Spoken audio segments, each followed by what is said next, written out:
Hello, everyone. Welcome back. We are going to be playing D&D today. So right now I've just got Leslie Carver, or Lee Carver, as we decided yesterday when we were last week when we were talking. He's gonna go by Lee, but he is. So we are gonna be. I'm going to be running the game. I'm also going to be playing as Lee Carver, as well as Vorty and Ferry, who I will be getting into their chats here, getting into a Discord call with them in just a moment. Well, I'm in the call. I'm just going to unmute here in just a moment. So, hello. Hello. So, I'm going to tell you guys at the same time that I let chat know, too. Soda button on your underwear? So, immediately in chat, we have a question of, so, what is Angus's backstory?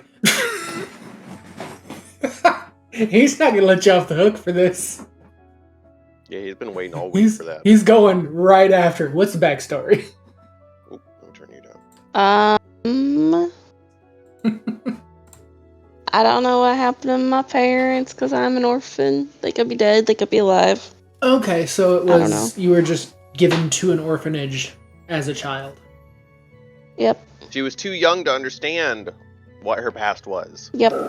Ooh, pardon me. And excuse you. I have to get my notebook. Oh, he gonna be taking notes. Oh no. I am. Shit! That's... No! I ain't dumb. I'm gonna log my whole fucking adventure. Sorry. I do everything out of my ass. In the D&D Beyond app, Doug Hutch, in the D&D There is Beyond app, notes. there's a section with like notes and like you put like the characters you like need. there's actions, spells, inventory, feature streets, descriptions, and notes. You can just handwrite take notes everything that you want to do. Okay. Because Fuck. I'm a master. This isn't fair. You're not supposed to take notes because then I have to be consistent. Consistency has to be. It's not a thing against the law to exists. take notes, is it? No. In D&D? Okay, good. Then fuck off. No. I'm taking notes. Fuck you. I take notes too. You better be a knowledgeable god, okay? I'm so gonna fuck it up, but okay. I'll be able to keep you in check. I'm letting you guys know because I decided it when I was making up the stream name because I wanted to come up with a name for this campaign and kind of the idea because I also kind of want to go through and with the stream names, the name of each stream will be like a title. So this one, I'm going to let you know what the title is. I'm not going to tell the title every time, but I am going to tell it this time, just so you guys know. It is called The Troublesome Tinkerer, and this is Mystical Misadventurers Session 1. Okay. So, that's the way we're going to be going with it, is Mystical Misadventurers is what I'm referring to as this campaign. I mean, in the campaign title, it still says reality, but that's just because that was a placeholder, and I also literally just came up with the idea of the name. But okay. That's what we're going to be going with, is Mystical Misadventurers. And this is our Session 1, The Troublesome Tinkerer. And so, to kick it all off, let us have each of us roll an initiative roll. To find out who goes first into the thing. Into the tavern. So I rolled and I got a 9. I got an 8 plus 1. Did that go to everybody? I don't know. Aria rolled a 13. How do I... you just click on initiative and it will pop up on your screen. Are you on the app or through the browser? I'm on the browser. Okay. If you go to the browser, there's like a tab on the top that says, like, it'll have the campaign reality, the play a launch game button, and then game log. If you click on that, game log. That's what I was it will show that. It'll pull that menu up. And then initiative is located directly insight next to your armor class. You have, I believe, a +0. It's to the left of armor class. It's a little shield under your walking speed. Yeah, sorry, 1 sec. I'm setting up my page still, I guess, to be able to view everything at the same time. There we go. Yeah. Okay. Up next to armor class, initiative +0. Yeah. So you just click on that, and it will roll your initiative. Yep, you got 16. Okay. So we got 16, 13, and 9. So, Vorty, you are going to go first. You are going to be entering the tavern first. What?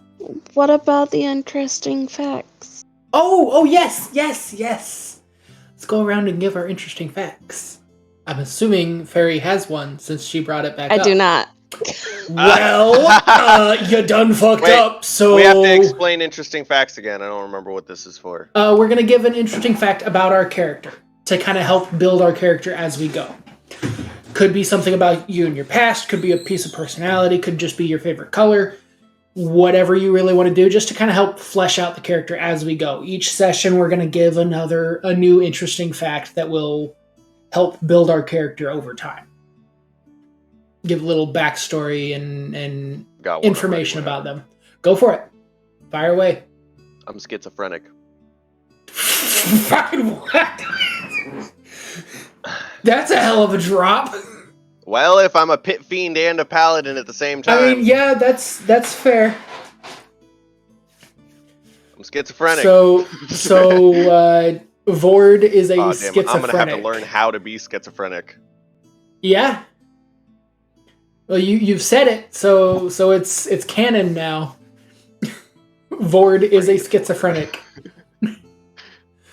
Okay, so Lee, as we already talked about last week, his parents were butchers and whatnot, so they would take people's game and carve it up for them. But over the years, Lee also was experimenting with cooking, so he's a very good cook, and he actually has the chef feat, so he can cook meals that will heal us as well. But specifically, his favorite animal to hunt is deer. He really likes making deer chili. That's one of his favorite meals to prepare. Okay. And he tries to always have some sort of fresh vegetables on him at all times. And that will be one of the first places he goes to whenever he goes into a town is the produce area. Because he loves to collect those things. So, Fairy, you've had plenty of time. You've had an entire week. So while being at the orphanage and everything, I was weird and kind of became like shut up. Became like the outcast kind of thing. Like, okay. Everyone just thought I was weird and nobody wanted to be around me. Alright. So I like animals. So Arya is antisocial. Arya? Oh. Arya. I'm sorry. It's not like you've said your character name before. I did. I even knew Arya. Oh, fuck you. Down. So Arya is antisocial. Totally can't be pulling that from the source material whatsoever. What? What? What are you talking about?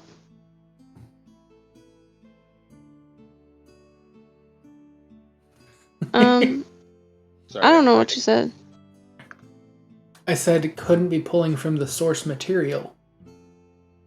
That you're antisocial. Is she the source material? Yes. That's. I mean, we all kind of are our source material. I'm totally not the source material either of this schizophrenic religious. I'm warrior. totally I'm not. No, shut the fuck up. I'm not schizophrenic. All right, so Lances in the future. So, Vorty, you're going to be entering the tavern first. Okay. So, okay, are you wanting to take this from when you first wake up and remember, or are you just going to say that you just walked up to the tavern?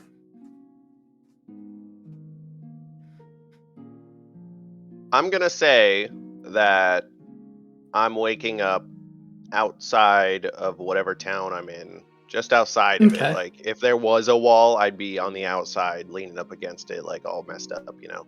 Because I just woke up with what I had on me, and I don't remember what I was doing, but I was doing something important and ended up at this little town with no short-term memory, I guess. Okay. Because, yeah, we said that you remember that you were doing something important, but you can't remember what or why. Like, I obviously know I'm a paladin, and I know I've got powers, but I don't remember what I was doing, who I am, or why you're doing what where you were I doing. am. Okay. So I wake up outside the town. Okay.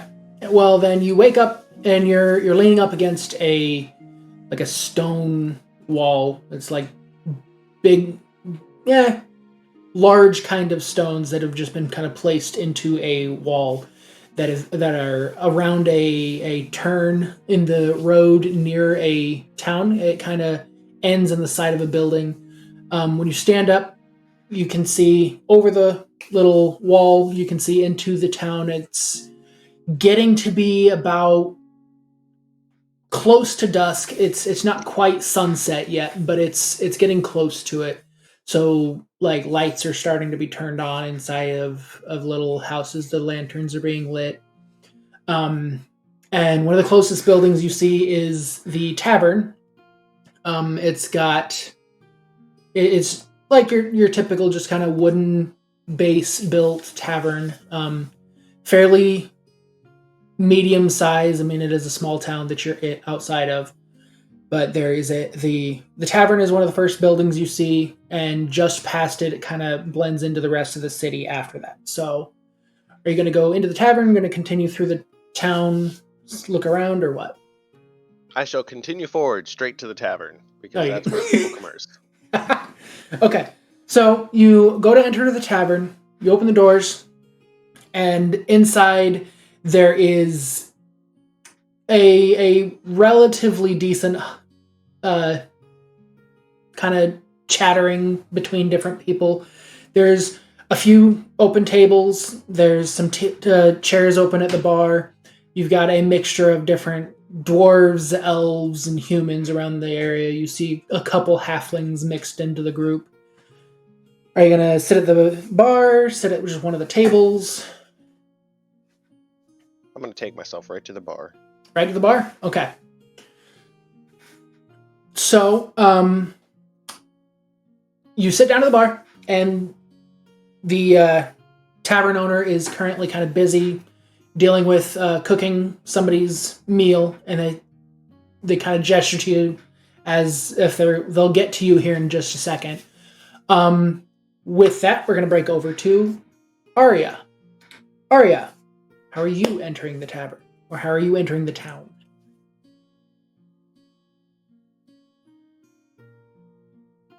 I should skip delete. Hold on. Wait, what? Phoebe came out. Oh. I think she said you should skip to Lee. Okay. Possibly. I don't know if that's what she actually said. Is that what you said, dear? Yes, but I don't know. We're good now. We're good now. Okay. I don't know. You just want to say you just enter the tavern? Because, I mean, for you, it's just wandering around. Yep. So you just enter the tavern. Okay, well, you see similar thing. What he saw is you see a couple open tables. There's now only a few open stools near the bar. You see a mixture of dwarves, elves, and humans, and then with a couple halflings thrown in there. What are you going to do?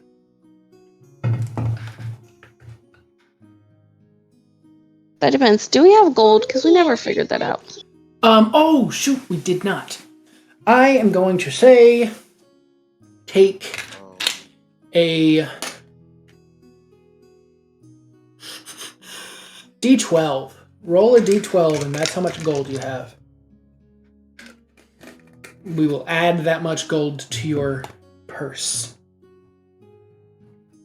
So, to just roll... I don't know, where's my... Oh, it's down here at the bottom. I couldn't see it. 4. Rolling a D12. Ha! I got a 4 too! I got a 6. Nice, okay. So, you'll go to your inventory, click on the little gold in the top corner. And for myself, I'm going to put in 4. Oh, that's what that is. And then say add. So now I have 14 gold because I had 10 from the start. Yeah, I already got 10 too, so I'm just... You'll 4? Yes, you'll add 4 as well. Okay. Because with her, I think the background she took, she didn't start with any gold, so she will be starting with 6 gold. Yeah, We, with our background, started with 10 gold. This must be a nice town. I was just chilling, passed out with a bunch of gold on me and fucking... Yeah. all my equipment and shit. Nobody fucked with you because it's a very small town. There's, like, next to nothing here. I'm also a paladin. Yeah. So, you walk in, and are you going to go to the... Bar. You're going to sit up next to the bar? Okay, so you... No, I was just going to order a drink and then go find a corner. corner. You're just going to go to the bar. Okay. So you're standing next to the bar.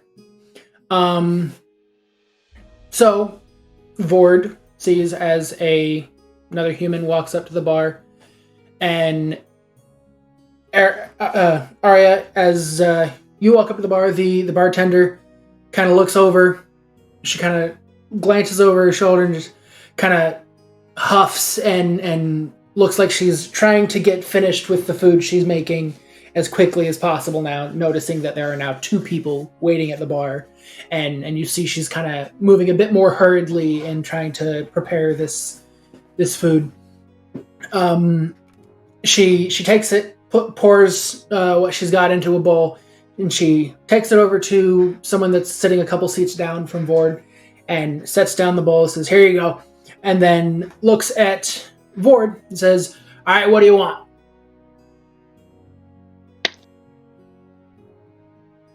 Oh, God. May I have a menu, please? Hey, a menu? What do you guys have? I've got soup. What kind of soup? It's soup. What kind of drinks you got? We've got ale. We've got mead. We've got some of the, stronger liquids if you really want to. Got Dwarven Fire Ale, but I wouldn't touch the stuff. Just give me an ale. An ale? Alright. Yep. So she takes a mug.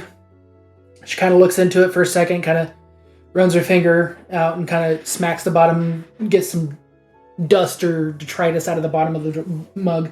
And she goes over to a barrel and starts filling it from the tap, turns around, sets it in front of you, and says, "All right, it'll be 3 copper." How do I split gold into copper? Excuse me, I only have gold. Okay, so you'll go into the inventory and click on the gold thing. You would remove 1 gold, add 1 silver, and then you would add 10 copper, but since it's... So you would just remove that from the 10 that you would actually be adding. So how much was it? 3 copper? Yeah. So I'm adding 1.7. 1 silver, 7 copper. It'd be 9 silver, 7 copper. Oh, it's 10 silver for 1 gold? Yes. Oh, okay. 10 silver for a gold, 10 copper for a... I'm sorry if this happens a lot. silver. So it's just 10. It's 10 all the way down. Yeah. You did say add 1. Yeah, I did. I realized that. But also, Electrum is weird, and we're not gonna fuck with it. So I'm removing a gold. Because Electrum is technically half a gold, which is fucking stupid. I just fucking removed. Oh, I didn't have any to remove, so. Sorry, this is gonna take me a moment of getting used to. Yeah, no, you're fine. That's we know that's kind of the whole process that this now I got campaign is. 13 gold, 9 silver, and 7 copper. Yep. Okay. All right. So you hand her the copper. She takes it. She puts it in a box under the counter, and she looks at Arya. Says, "All right, what do you need?" Cheapest thing you got. So another ale. All right. So she takes another cup. Kind of does the same kind of thing where she kind of shakes out and looks like she's cleaning it, but just with her hand. Sorry, I just looked over at chat and I just saw it says, "Why are you buying clothes at the soup store?" I'm at soup. So she puts some ale into the cup, sets it in front of you, says, "All right, 3 copper." What'd you say? 3 copper. Okay.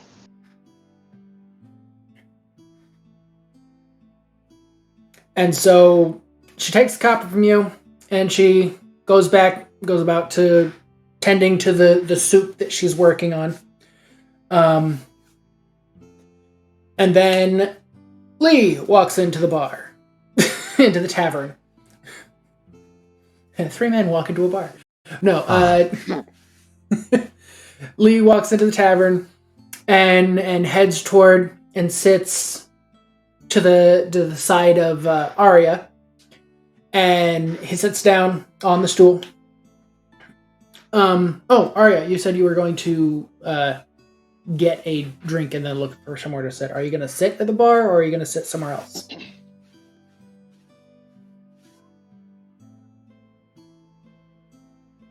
Arya?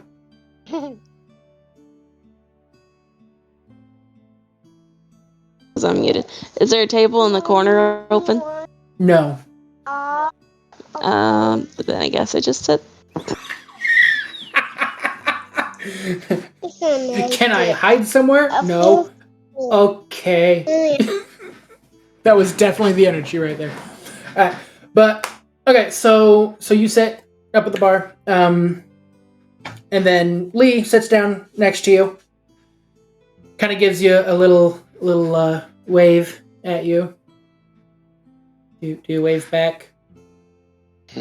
I guess I awkwardly smile and try to avoid eye contact. And Lee kind of grins, and he kind of does the little like holding up 2 fingers up to the bar tender as to like trying to get her attention. And she walks, turns around, sees Lee standing there, sitting there, goes over, says, "What do you have?" So Lee responds and asks, "So what do you have food-wise here?" She goes, "We've got soup." "But what kind of soup?" "Just soup." "All right, well, how much for a room for the night?" "Because a room will be 1 silver."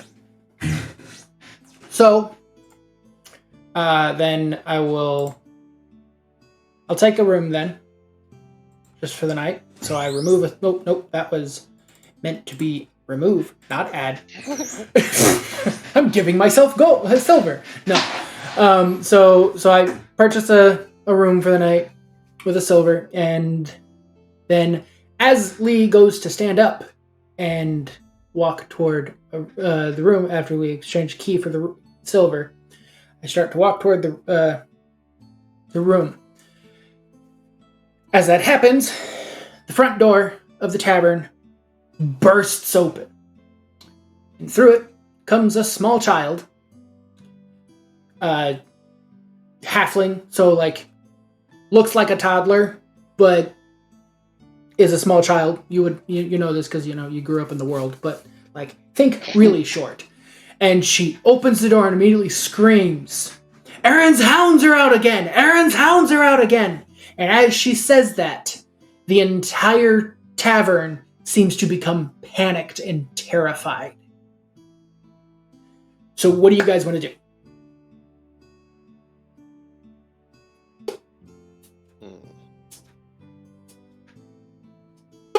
I'm just gonna sit there and awkwardly drink my drink because I do not know what's happening. Okay. Ferry?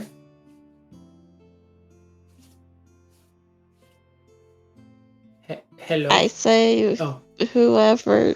I don't know who you said. Aaron. Aaron's hounds are out again. I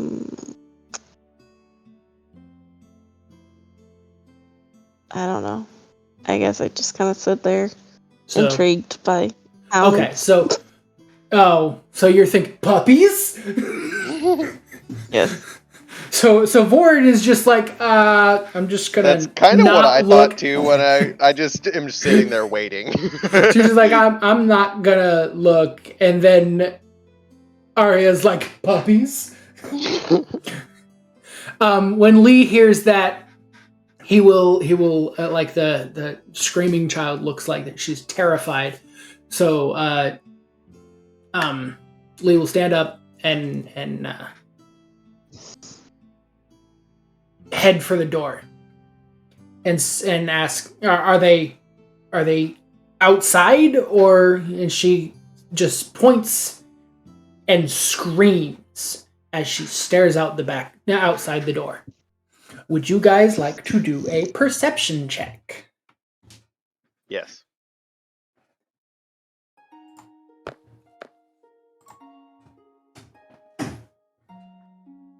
So Lee got a 15. Vord got an 8.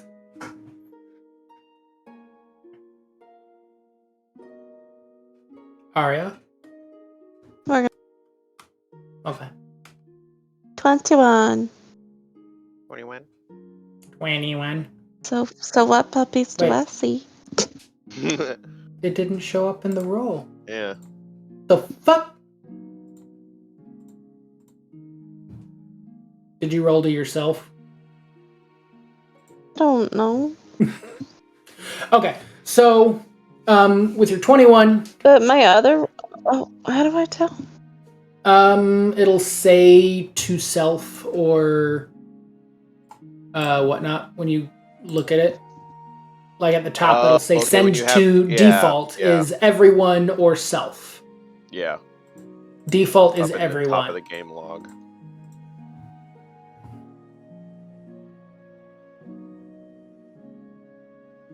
Oh shoot! I forgot you're on the app, so it's built different on the app. Oh shit! Yeah, I'm sitting here looking at it like. I don't know because I've only messed with the app as a DM, not as a player. So. Let me pull it up real quick. See if I can find the. Oh fuck! My tablet died. Oh no! Everything's going wrong. It is. But either way. Yeah. With so Vordy, you can just kind of make out a silver, like two different silver masses heading toward the tavern. They look like they're getting slightly larger as they get closer.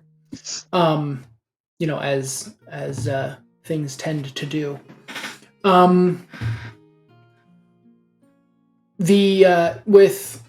So Lee just can tell that they look like they are dogs, but they look like they're larger than your typical dogs. Like they look like Great Dane sized dogs, if not maybe even a little bit bigger. But they're running toward the tavern. Arya, with your crazy fucking 21 perception, you can tell that they are metal dogs. They look like they're clockwork. They look like they've been made out by like an artificer or something. So they look like they're robotic or steampunky kind of things. Well, then I get kind of upset about that. I was promised puppies. This is bullshit.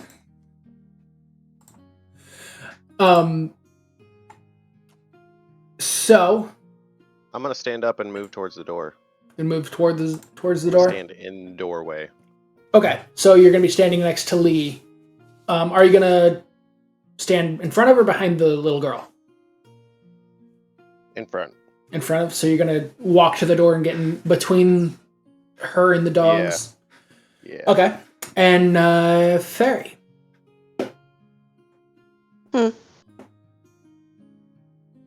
Still chilling what at are the you bar? gonna do? Are you just gonna still sit at the bar because you're pouting over not having actual dogs? Like, are they...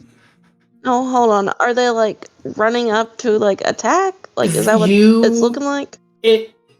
You get the feeling based off of the tavern people's reactions and the little girls,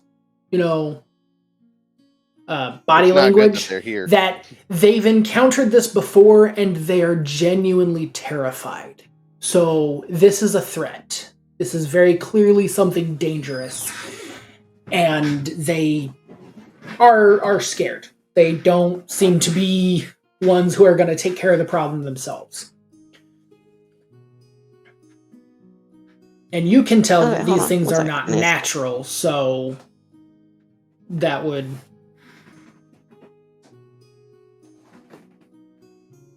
I'm looking. 1 second. Okay. I'm on the wrong character. Is that why? That's why you guys couldn't see it. What do you mean you're on the wrong the character? Wedding campaign. I was on a different one. Oh my god. She wasn't looking at Aria. Wait. So did you roll perception with a different character's stats? Here, hold on.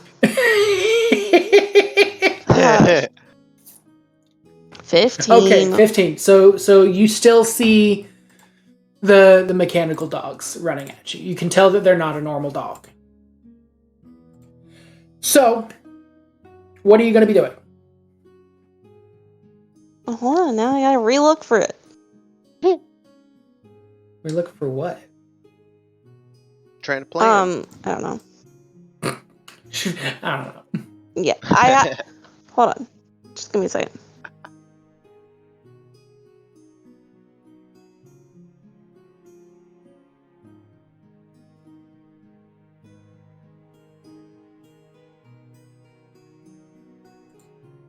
See, I don't know when I'm allowed to, am I allowed to just kind of talk to increase what's around us? Right now I want to get where she's at, and then once she figures out, once she figures out where she's at, then we're gonna probably run into initiative. Continue. Okay. I'm just trying to get. This will be basically the start of the combat. Yeah. Okay. So, is there anything in my line of sight, kind of thing? Well, between you and the dogs? Yes. There is Lee, there is Vord, and then there's the small child that came through the door. I would say there's a couple tables probably. Say what, dear? Oh, sorry. Can I make my way towards an open shot? You can make it your way to the doorway. Okay. Wait, what did you ask exactly? An open shot. Oh. Yeah, so she's looking for a shot. Okay, so you're trying to line up an open line of sight. Oh wait. I also stupid thing. What? I pull out my mace. Your mace? Okay. Yes. And my hand crossbow. Oh, okay. So you pull out your crossbow and your mace, and I'm assuming you ready them? Yes. Okay. So, now we are going to roll initiative. So everyone roll that little die for initiative. And I'm going to have them roll for initiative as well. Well, that sucked. Oh, damn. Yeah. Vorty, the fuck? I'm not seeing your guys' stuff, by the way. Or maybe I am. I rolled a 21 right mine above pops you. up as blue. Yeah, I rolled 21 right above you, then you rolled a 1, she rolled a 7. Okay, yeah, I see that now. I'm able to read it. Do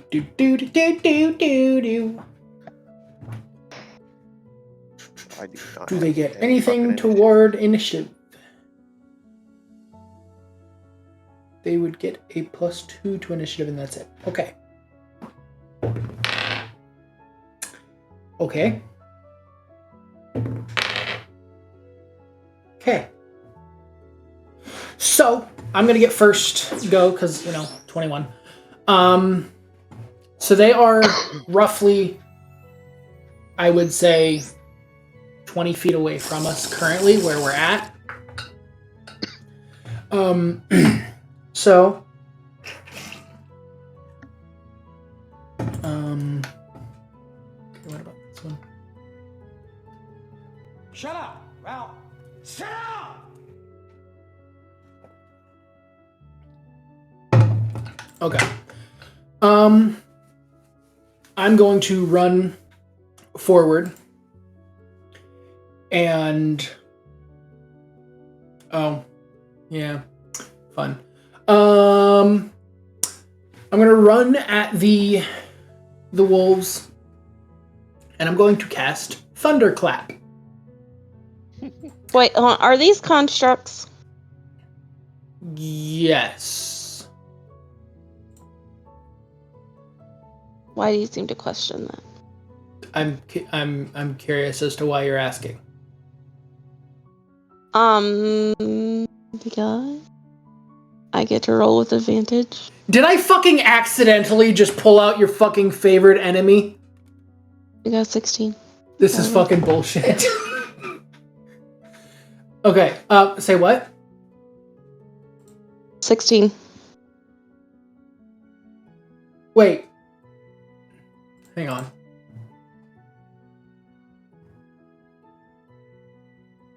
I'm not gonna lie, I can't follow what's happening right now. Yeah, wait, unless that's intelligence. INT checks.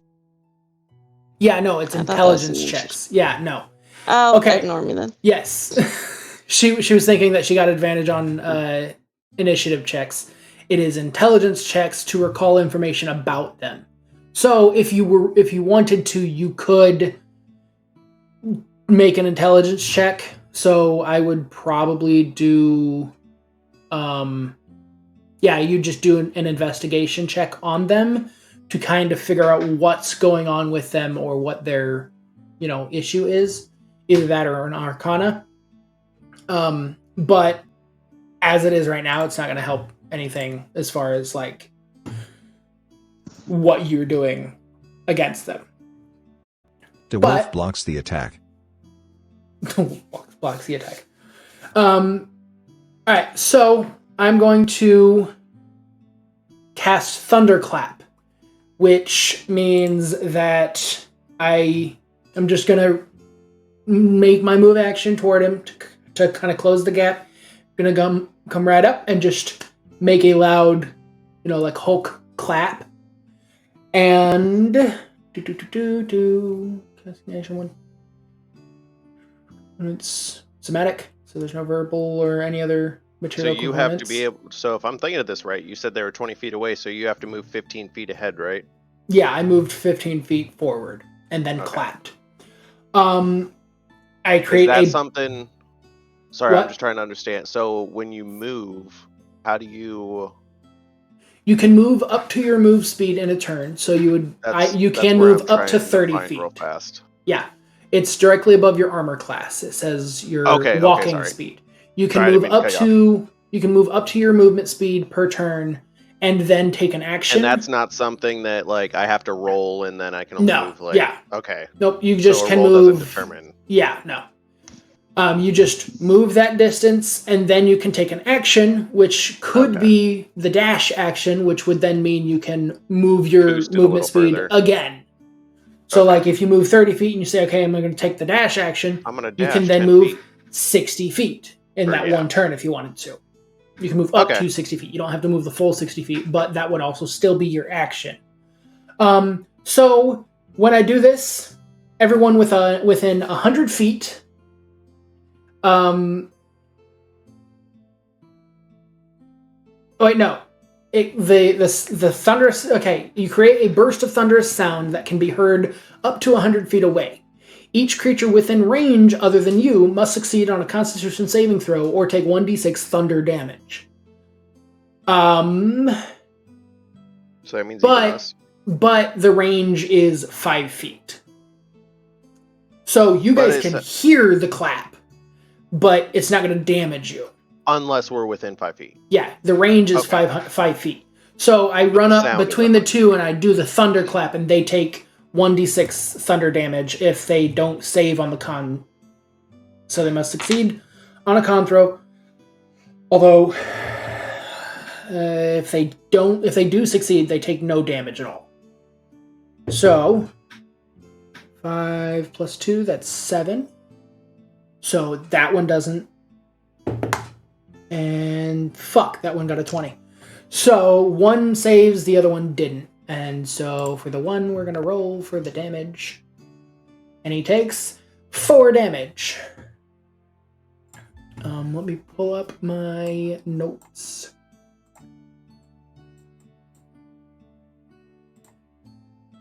Okay, so...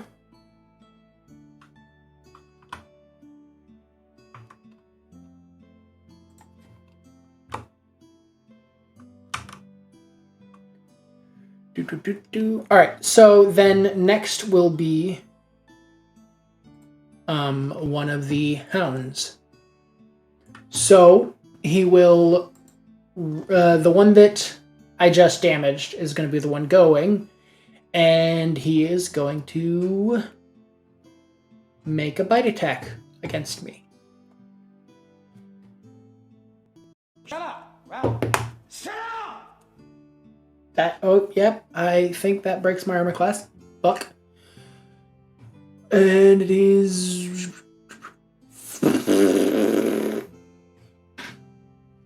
Hi. That hurts. I had to get more dice.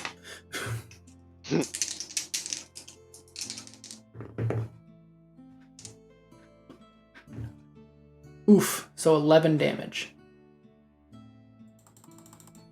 So I take 11 damage. And does it have multi-attack? It does not have multi-attack. So that is its turn, and then it goes to Arya.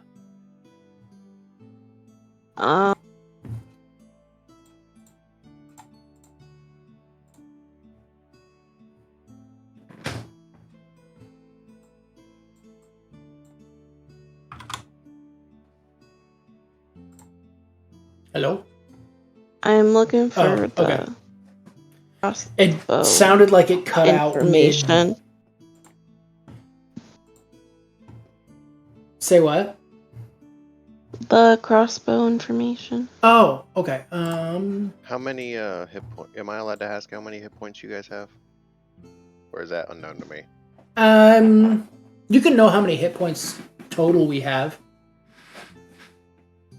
You just character wouldn't really have an idea of that. I have a maximum of 43, but the hit took me down to 32. That's kind of... Is that wrong for me to keep track of? Yeah. No, that's fine. Okay. I just figured if I keep track of everyone's HP while we're in battle and stuff, I might be able to heal and stuff. You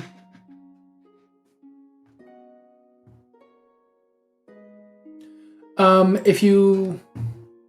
Oh, shoot. Okay, I will read your description for the hand crossbow of elements.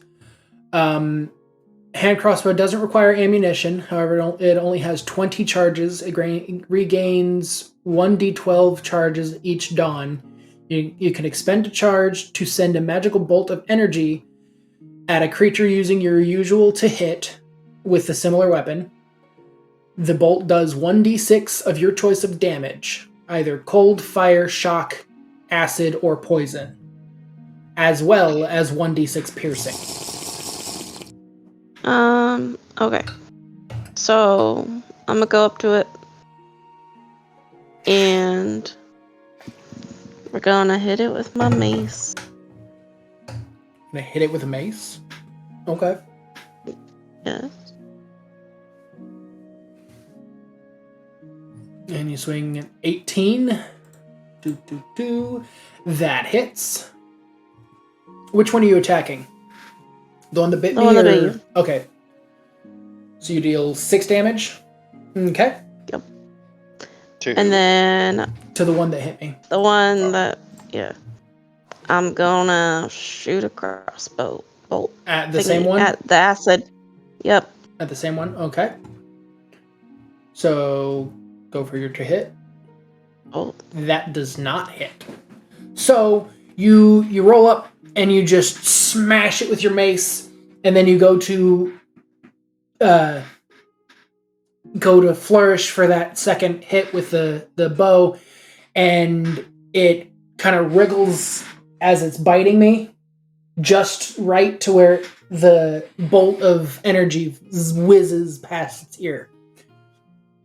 But as it goes past its ear, you see there's, like, you know how dogs do, where they'll kind of like twist their ear. And it noticed it, but it didn't hit. So you didn't hit him, but you got really close. With that, we will be to the other hound's turn. Seeing you go up and hurt it, it's going to go after you, Arya. And...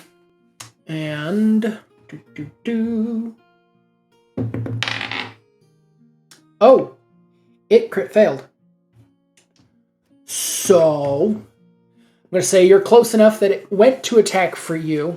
I'm going to have it roll against the armor class of the... Oh, shit. And I got 19. Okay, so it's going to hit the other hound that's already damaged. And bite it. Oh, 40. I have 36 hit points. Thank you. So he was trying to bite you, but instead bit the other hound, dealing 8 damage. So the other hound has now been hit multiple times. Yeah. He's having a hard time. By everyone so far. Yeah, everybody except for the hound has hit the hound. Alright, so now it is Vorti's turn. So Vord. So that hound has taken 18 damage, right? Maybe. I don't know. Well, maybe a god should know how much health his creatures have. I know how much health it has, but I don't know how much damage it's taken. Yes, it's taken 18 damage. Just making sure I'm keeping track of the right things. I'm making sure not for the notes. I'm trying to make sure I'm doing the notes too to help me keep grasp of the story and help follow what I'm doing. Like I'm basically have a fucking football playbook going on right now. Okay, so it's my turn? Yeah. Okay, and I'm still standing in front of the girl. You guys have moved ahead a little bit. Mm-hmm. So after watching you do the thunderclap, Shut up! I'm gonna say that Vord felt an energy start from his feet and work his way up, and as he moved forward, he's gonna also thunderclap at both of the hounds. Nice. If you get within range of them, you're most likely going to be within range of us, so we're also going to have to take the... It's something that I can't really fight against. Yeah. I just noticed the power, and I saw you do it, so I was like, hey, I can do that. I can do that too! Yeah. So... So just saying, I'm imaging like the concept of like you feel it coming up from your legs. It almost looks like a wave coming through your hands. You just kind of like do the clap, Yeah, And it almost does it itself. Yeah, it's almost like you have no idea what's going on. You just clap and just like, oh, okay. I saw you do it. I needed to protect the little girl, and Okay, it happened. so we will each, Fairy and I will both make a con save. Fuck.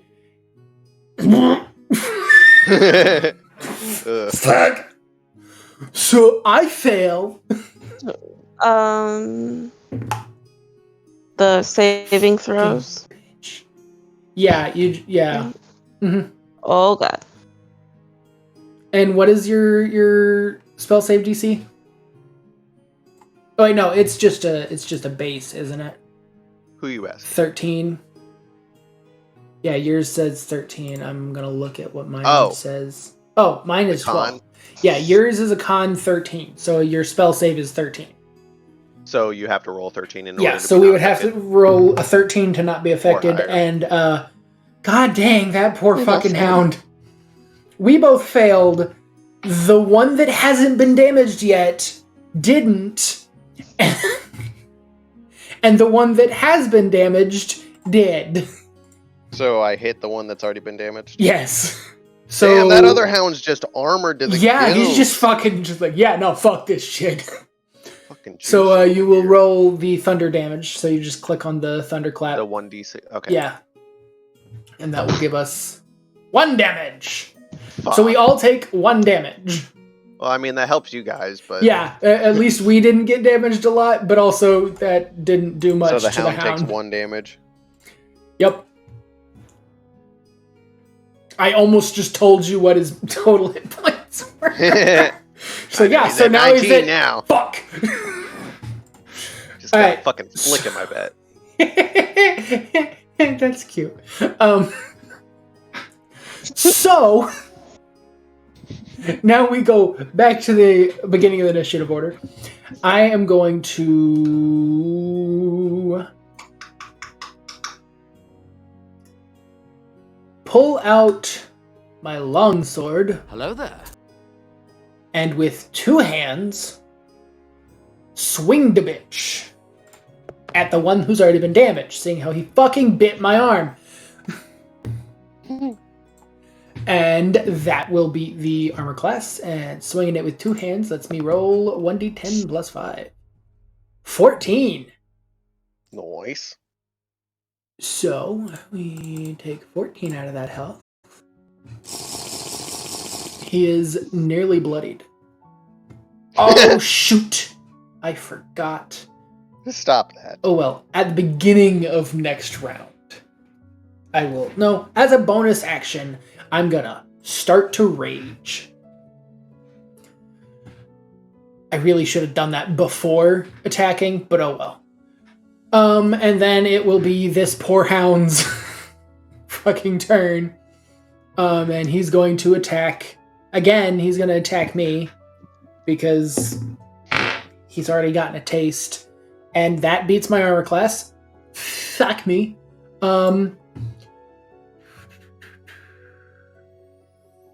So this one, he's instead going to do a ability called Tripping Tongue. And it already hit, because it has the same to hit on both. So I will be taking 2d8 instead of 2d10. And I have to make a saving throw. So, take 3, 5, 6. I'll take 6 damage, and I have to make a strength saving throw, or else be knocked prone. Damn. You're fucking kidding me! Wait, no, fuck! I said I raged, so I have advantage on strength saving throws! That's fucking more like it!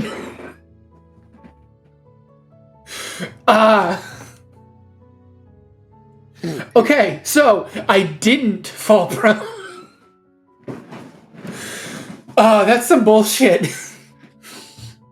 Fucking But sitting with a plus damage from him. Yes, I did still take the damage from him.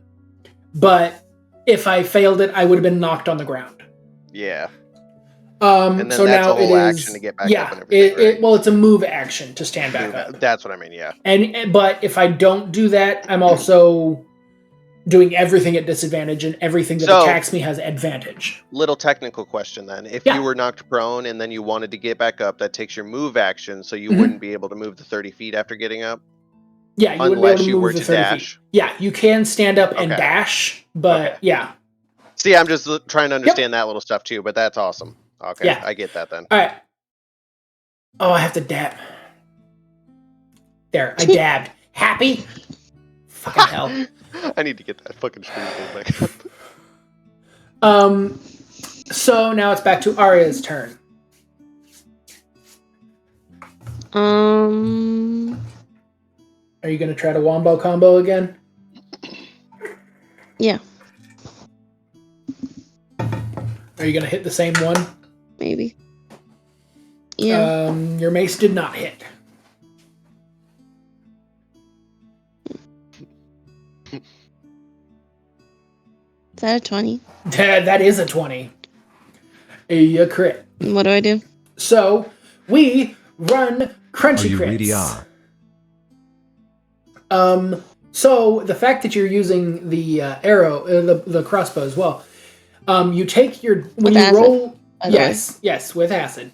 When you're running, when you get a crit with us, you roll 2 of the dice, and then you add your modifiers. Instead, we do crunchy crits, which is where you take whatever die it is. So for you, it's a D6, and you add 6 as well as your modifier. So you do 1d6 plus modifier of piercing and 1d6 of acid. Is it 1d6 or 2d6? Because mine says 2d6.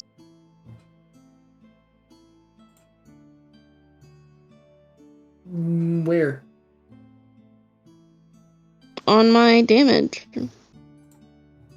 Oh, it's saying 2d6 because of the fact that you crit. So go ahead and roll it. Yeah, go ahead and roll it. Let's see what happens. So, well, I mean, there, you already rolled your 2d6. 1 for the acid and 1 for the piercing.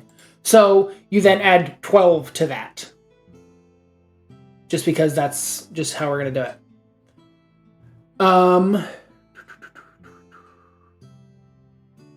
Let me pull up his health. So 17. Yeah, he's definitely bloodied now.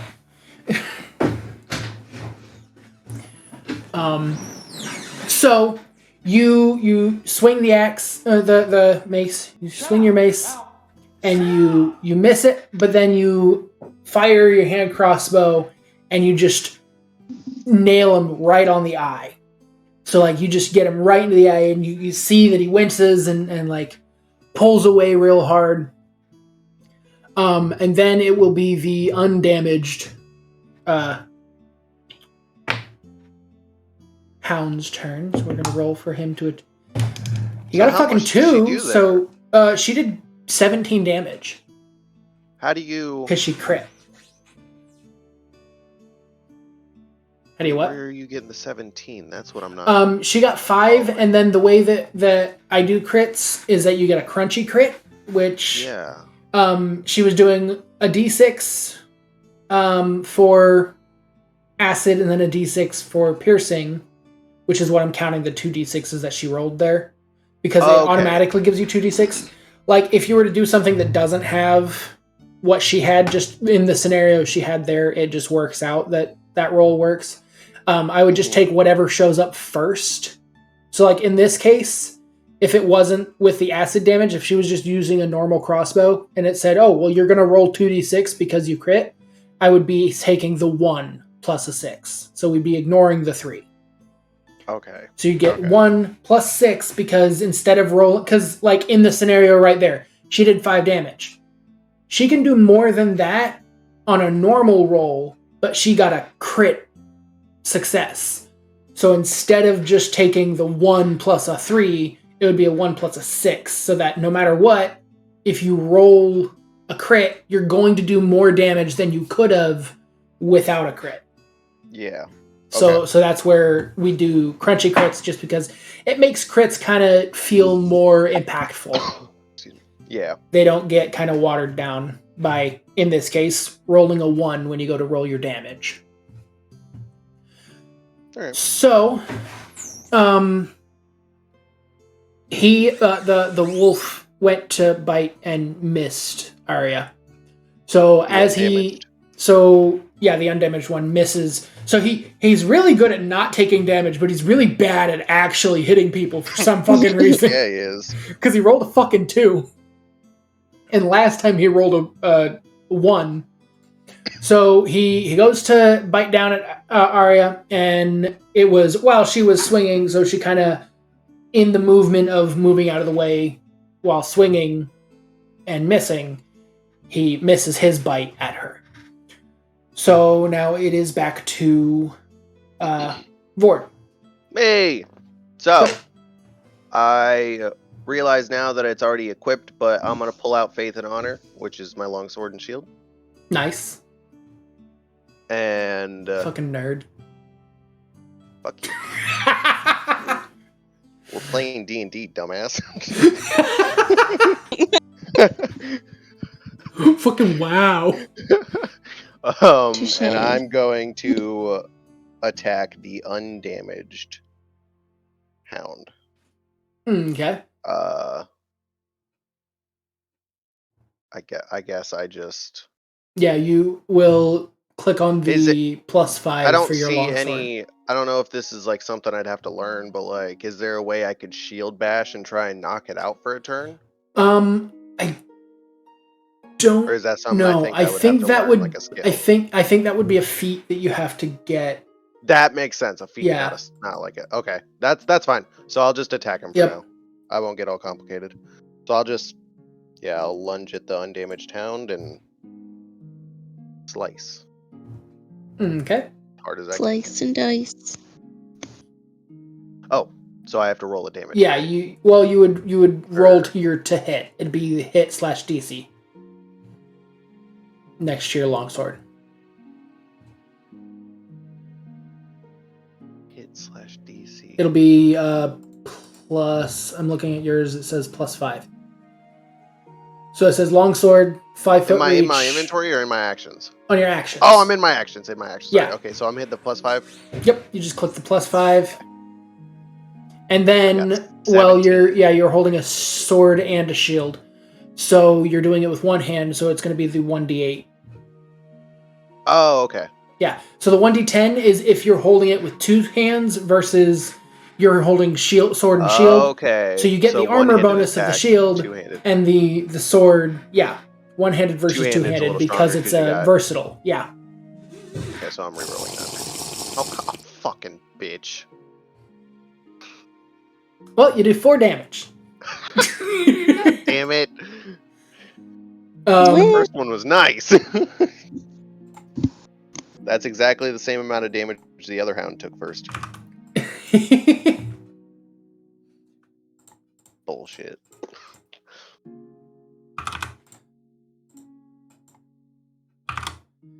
Alright. So, now it's back up to my turn. And now that I'm raging, I'm going to attack again. Big ol' shocker. Gonna go still for the same guy, and that's gonna hit. And I'm still gonna be doing this. 3. +2, because raging.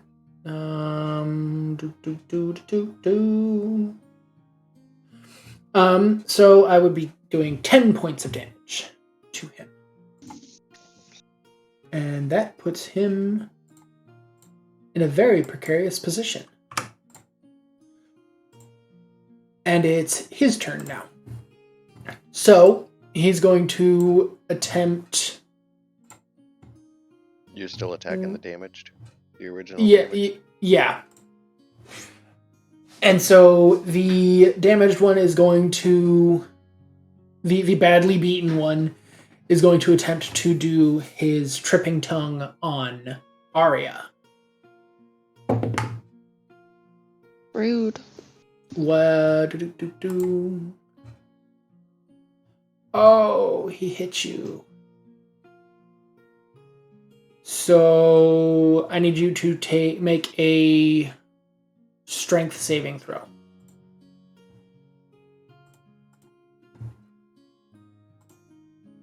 Yeah, strength saving throw. That sucks. 8. Yeah, no, you are prone. And you take... Oh. Damn it. Do I have 12. anything for favored enemy? You take 12 damage. Wait a minute. Can we back up a little bit? I was what's up? trying to read. So can I interject to use protection stance? Since we're all within 5 feet of each other now? What is that? While wielding a shield and a creature you can see attacks a target other than you within 5 feet, you can use your reaction to impose disadvantage on the attack roll. The way you said it, reaction. That. Yeah. Reactions you take on other people's turns. So you can say, they get disadvantage. So you can, okay, so what is it that you're doing? Reaction, protection. Okay, yeah. So you just say that they have disadvantage. Okay. So he's gonna roll again, and he's still gonna break because he rolled higher on his second roll. But so we'll go with the lower roll. So that did actually give disadvantage to them. But she is still prone, and she takes 12 damage. And that doesn't say anything about, I can do that pretty much anytime. Yeah, that is just a thing that you can do. Awesome. Because I'm looking at the reaction. As long protection, as I'm in 5 feet. It's not. It has nothing. Yep, as long as you're within 5 feet of them, you can impose disadvantage on an enemy. That was kind of the reason I got it when I read it initially creating the character, because I was like, that's actually that is really good. I can just constantly be like, hey, stop it. Okay, so I'm good now. All right. Sorry, I couldn't help more. So,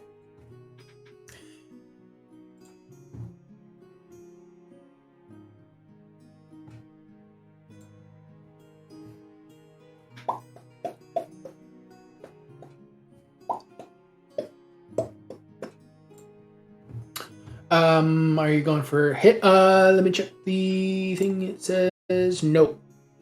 Wait, is it me? No, Ario is going. Oh, okay. It just got really quiet. And that does not hit. This is 2-1. The undamaged one? That just... if you're... Okay, did you use your move action to stand up? Yes. Yes? Okay. Lays prone and swings sword. Well, if you did that, then you would have to do it. You would have to do it at disadvantage. Okay. Hang on. So the mace doesn't hit? Yeah, it still doesn't hit. But hang on, let me check. I need to check something about prone. Make sure that I'm correct in my thinking. I'm calling them more damaged Hound 1. Okay. Just to make it easier.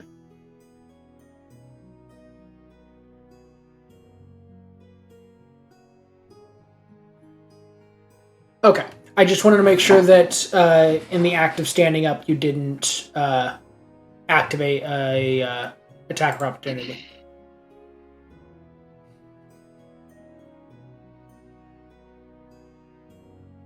I got a 20 on my crossbow. Okay. So that hits. Are you going for the undamaged one or the damaged one? Whatever one that just... Okay, so the damaged one. The damaged one is the one that knocked you down. So 7. Okay, roll another one for the acid. Just a d6, not the d6 plus whatever. because you're just doing your acid damage. Crap. So 8 damage.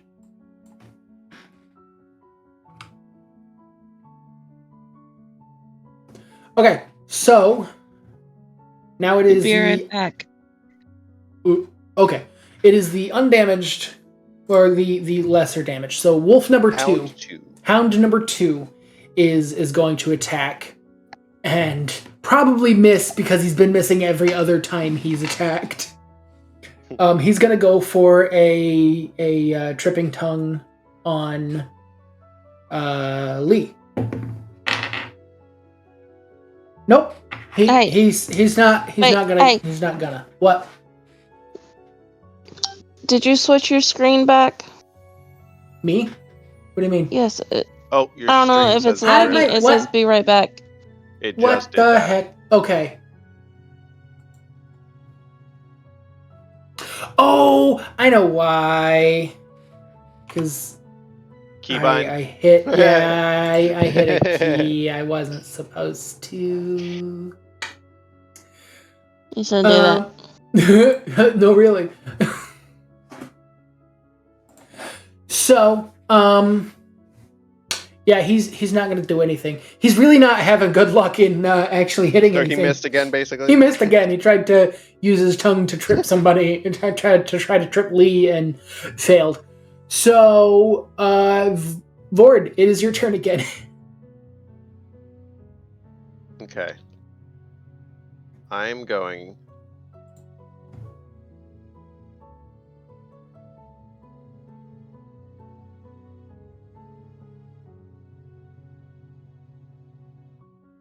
Okay. So I'm gonna lunge at the hound number 2 again, and I'm going to swing and use Divine Smite. Ooh. So when you hit with a melee weapon attack, you can expend 1 spell slot to deal 2d8 extra radiant damage to the target, plus 1d8 for each spell level higher than first. Nice. Max of 5d8s, and plus 1d8 against undead or feed. But he's not. It's a con. What is this? It's a construct. So that means it's like a created enemy. Yeah. Okay. So that means I would be rolling. Let me see if I can figure this out on my own real quick. So I'd be rolling the 1d8 for slashing, and then 2d8s extra for the radiant damage. Yep. For each spell level. So if you have the ability to cast second level spells, you could burn a second level spell slot to so you could do 3d8 if you wanted to. So in total I'd be doing 3d8s. Or if you have third level spell slots, I don't think you do. But if you had third, you could burn a third level spell slot and do 4d8. So I would be taking a slot in the first and second. No, you would just be taking a slot in the second if you use a second level spell. Okay. If you're using a first level spell, yeah, it would just take 1 slot. Well, then I'm gonna do the most I can. So that would be. So you're gonna burn a second level spell slot. I'm gonna burn a second level spell slot. And do an additional 3d8. Yeah. So you do your 1d8 plus 3, and then also an additional 3d8s. Roll your to hit first. Yeah.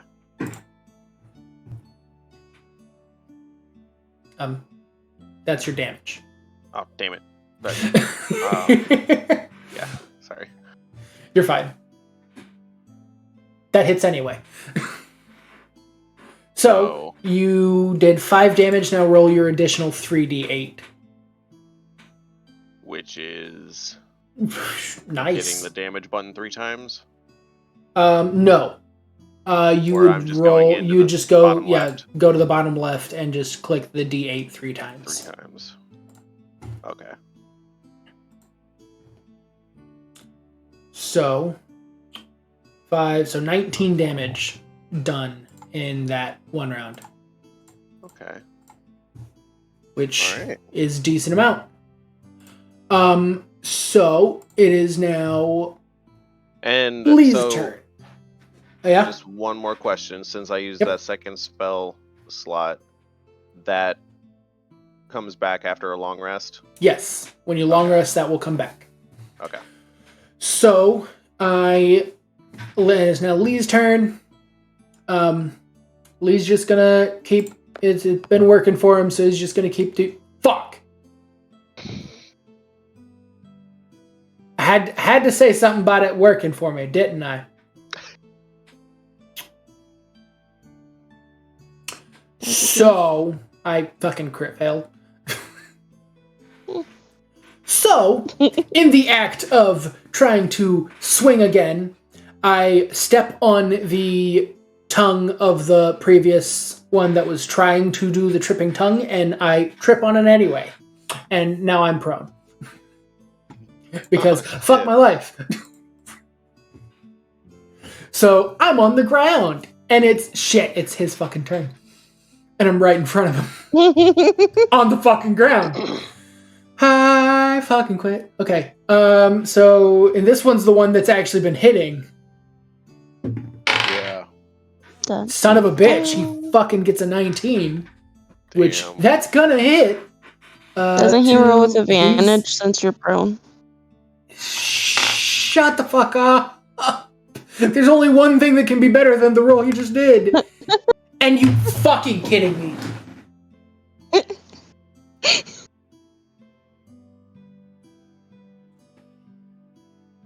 So what do you do? You had to say shit. Oh goodness. Fucking rolled a 20. I rolled a goddamn 20. Because he has advantage. I better roll lower than a 2. I can't roll lower than a 2.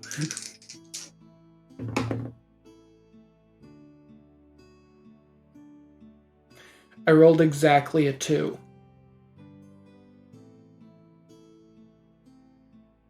So what does that mean?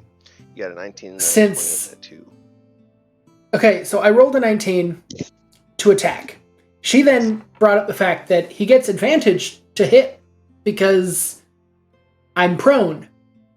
He then rolled a 20, which meant that the second roll is the advantage, and you take the higher of the two. Well, 20 is a natural 20, a crit success. So it gets double damage on its attacks. But we do crunchy crits. So it did automatically an additional 20 damage because it's rolling 2d10. So automatically an additional 20 damage. Plus what it actually rolls, which was a 2. So I got lucky there.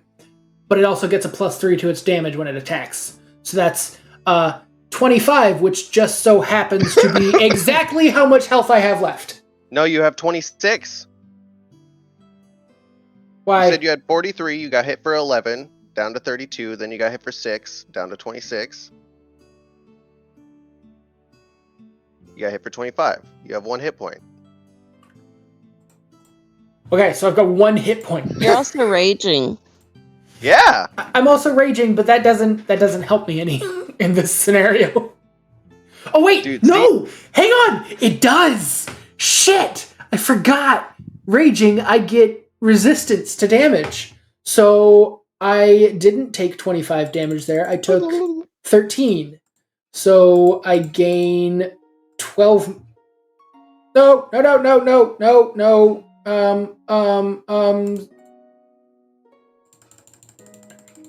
So I have 13 health. Look at that. My notes just saved you, bro. You're welcome. I was almost doing death saves. Yeah. You were about to kill yourself, and I was like, bro, you got 1 HP.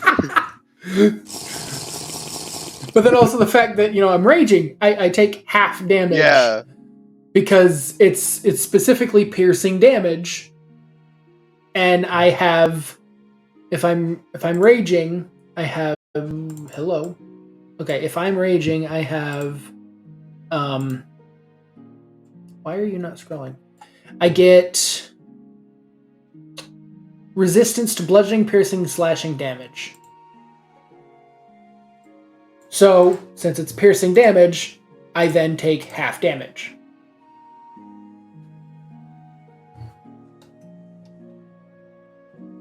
TLK, totally killer. Really? Really?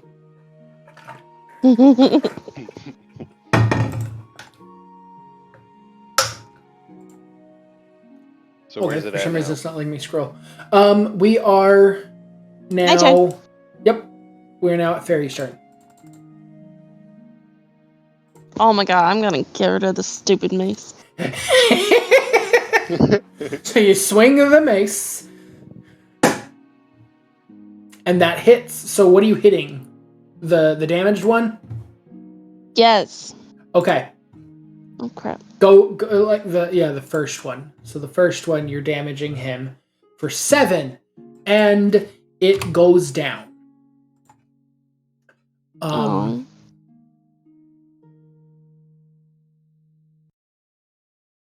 For the acid. Oh, for the acid as well. Okay.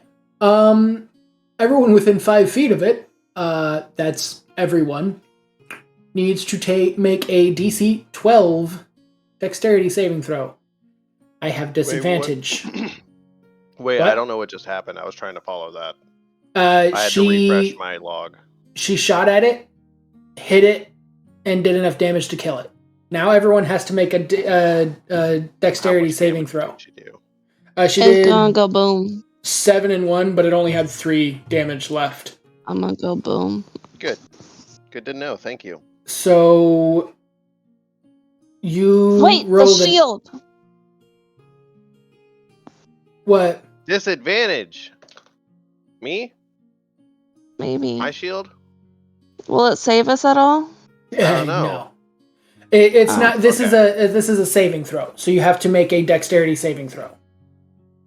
Okay. And I'm on the ground, so I take disadvantage on all saving throws. So I get 15. Which, funnily enough, Wait, what succeeds. Were you clicking on? Your die roll or whatever. So you go to the dex, and then you'll just click the plus whatever you have next to it. That's what I was trying to. I thought you clicked on construct for a minute, or con.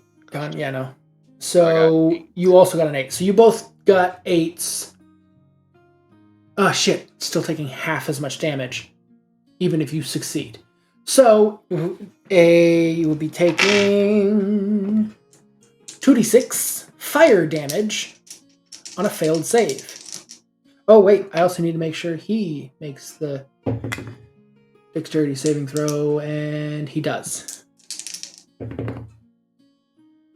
7 damage being dealt out, and you two take 7 damage. I take 4 damage, as well as the remaining hound takes 4 damage. Wait, this is fire damage? Yes, fire damage. 1 second. Do you have resistance to fire damage? Hold on. Don't know.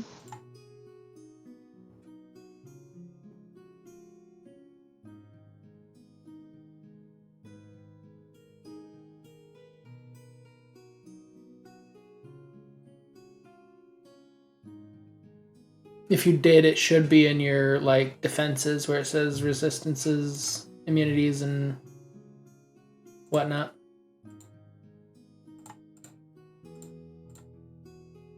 Where's defenses? It's right next to armor class. Oh, okay.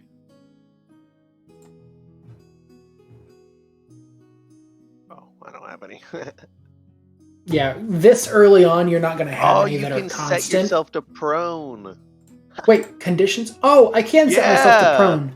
And it would automatically have done that stuff, probably. So if I roll a dex, does it automatically disadvantage? It does not. Okay. Which is odd. You would think that if I set my condition to prone, I took 7 but okay. damage. Yeah, you took 7 damage, she took 7 damage, and me and the remaining wolf took 4.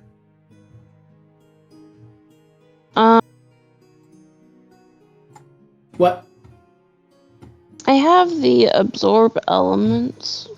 Oh. Okay. Spell. So that is a reaction spell. So yeah, you would be able to absorb elements. Okay, and with absorb elements, let me look at it again.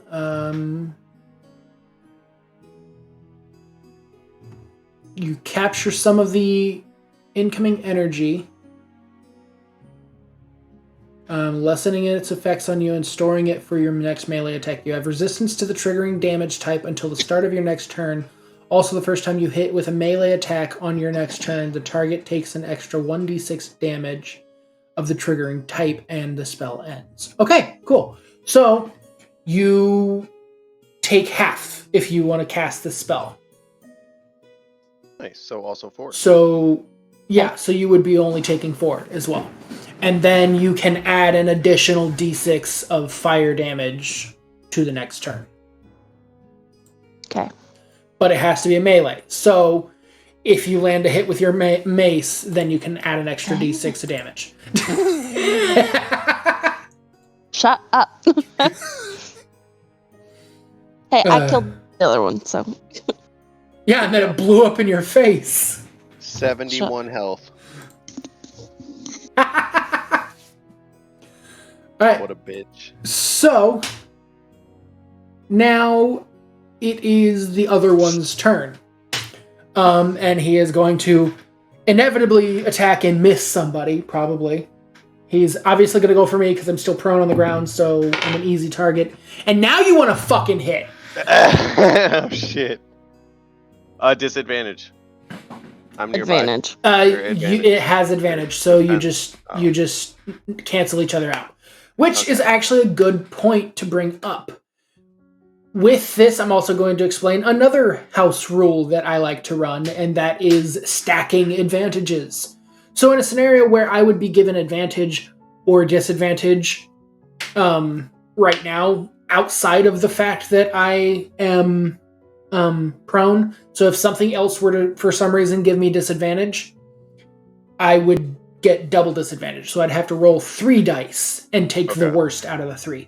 Or in a scenario where, like, if it was dark, it was like if we were in darkness and you used a protection or whatever, that would give the wolf double disadvantage because he couldn't see and he's going without like with the protection giving him a disadvantage, so he would have to roll 3 and get the worst. But the fact that I'm on the ground would make it to where he would just you would cancel out one of the disadvantages.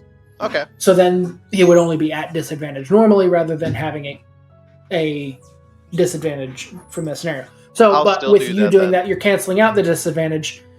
So, but he still hits anyway. So he's going to do, because he's just going to bite because I'm already laying on the ground. There's no reason to try to trip me. And he does fuck. Okay. Now I am in death saves. Whoa. He did 12 plus 3, and even that, so 15. Well, no, I'm not. Because 15, I'm at 7. Yeah. I take 7 piercing damage instead of the 15 piercing damage. So I've got 2 hit points. Yep, you're good. Alright, so now it is Vord's turn. Alright, so I am going to...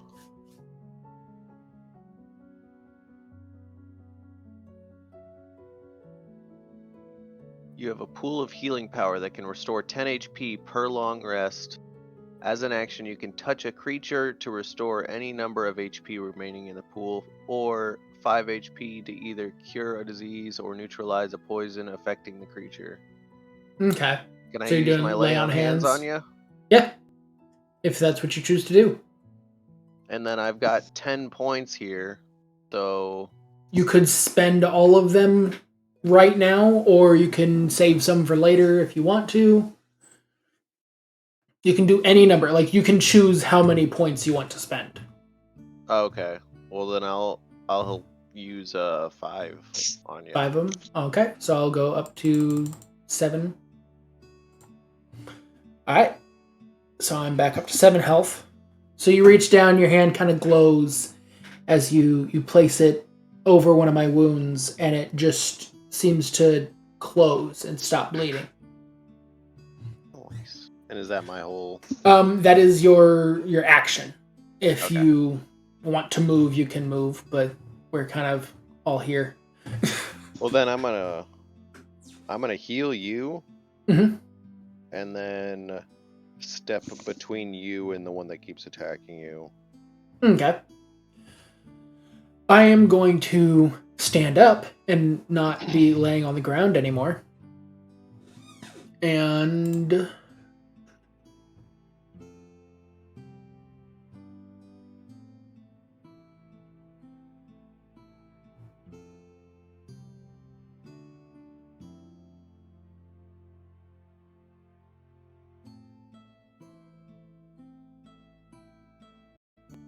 Are you good? Yeah, I'm reading. Sorry. Okay.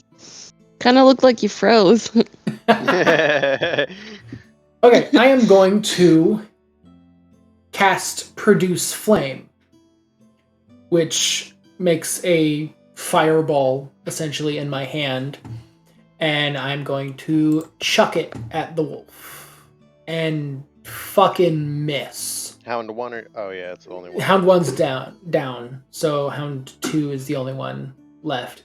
So I make a fireball and chuck it, and it just whizzes right past his head and hits a bush. You fucking kidding me? I almost called my nephew a bitch. Because I thought it was Vorty who claimed that. I'm like, you fucking kidding me? So I hurl a little fireball past his head, and it just hits a bush, and it just incinerates the bush. So I really showed that bush who's boss. So now it's Arya's turn. 1, 2, 3, 4, 5, 6. Are you freaking kidding me? 8, 9, 10, 11, 12, 13, 14. So what do we have to roll to 15, actually hit? 16, 17, 18, 19, 20. What do you mean? Like, Are you trying to... Yeah, she didn't hit. I guess I'm just gonna chill. Are you not going to shoot your crossbow? Also got it a 7. It didn't show up on mine. Yeah, mine keeps lagging behind a little bit too. Okay. I have to close it and reopen it. Okay, there it is. So yeah, so you go to swing him, and then you shoot. Good night. You heading off there, bud? But you go to shoot and you miss, and you miss again. So Arya just kind of flails around with a mace and shoots into the air and hits where the bush was, and it just sizzles the pile of ash. And so now it's going to be the Hound's turn, and he is going to attack.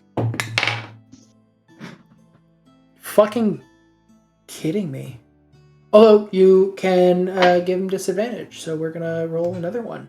Disadvantage. I also kind of stepped in between, so who's his target? He was gonna target you, but he got a 4, so he didn't hit you. Oh wait, no. Oh. Wait, because I'm remembering now. Reaction other than you. Oh yeah. So if it's attacking you, it does normal roll. Yeah. Which was an 18. Which does that beat? Well, 18 plus 5, so 23. Does that break your armor class? 18 plus what? 5. 5. Yeah, I'm at 18, right? Is it? Yeah, your armor class is 18. So it's gonna do his bite. Oh, no, he's gonna. Oh shit! Okay. 17 damage. Okay. So it's gonna bite you for 17 piercing damage. As it goes up and sees that you step between him and what he saw as his prey, and he clamps down onto your shoulder, and you just feel your armor kind of crunch a little bit as he bites down onto you, and his teeth kind of pierce in between the gaps between your plate or your chains, because you're wearing chainmail. All right, and then so now that brings it back to Vord's turn. It's my turn, and this bitch is fucking biting me. This fucking bitch.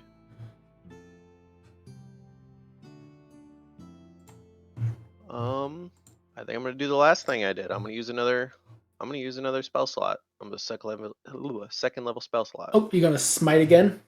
I'm gonna smite again. Alrighty. Bitch. So I'm gonna actually. Okay, I'm gonna back up a little bit. So I'm going to smite, but am I able to put my shield away and grab my? I would say, rather than like actually stowing it, you can just like drop your shield or just kind of toss it off to the side, grab both, and then swing. So you're going for that 1d5, 1d10. Yeah, I'm gonna drop the shield. Make sure I'm gonna drop on her, and then so I use the hit die. Mm-hmm. Got a 7, I got a 12. A 12? Yeah. That hits. And then I'm gonna do slashing 1d10. Yep. So you get 11 hit. And then you're also going to do 3d8. D8s. 11 plus 15. Nice. So I did 26 damage. He is hurting. Like you took a chunk. That's 26, right? Yeah, 26 damage in total. Sorry. Just make sure I'm keeping up. Yep. Okay. Awesome. So I did that was a big swing. You took a big chunk. So fucking bit me. Yeah. So then I'm going to kind of jump up onto the other side of him, and I'm going to also attack with my longsword and swing. And hey, that hits. So we're going to do some damage. Going to do 8 damage. Nice. So we both swing our swords, and as you're swinging, your sword just kind of starts to glow as you imbue it with your divine magic, and you slash it down, and it embeds itself into like the shoulder, like the haunch of the hound, and you can hear, as you're swinging down, you can hear it just shearing through gears and cogs, and springs are being just snapped. And then I swing in from the other side, and I, not as effective, but I still swing in, and I get between some of the gears and kind of fuck up some of the machinery. And so he is like, you're seeing like a lot of the gears are starting to misfire, and they're like, he's not doing great. Okay, Arya. So this is Arya's damage. Fucking what? That's all you gotta do. What'd I'm you very say? perceptive. So, Arya, he said you just gotta do 10 damage. Because he's figuring out how much HP these things have. Fuck yeah. Yeah, freaking 7. That doesn't hit. That does hit. 16. So roll for your damage. 4, and then you got the other d6 of elemental damage. No pressure. Oh my god! Oh my god! You got it! So you killed it. He's dead. But it's on my back. Well, it's right there. It's with us all. We all have to make a dexterity saving throw. Rap. Fuck.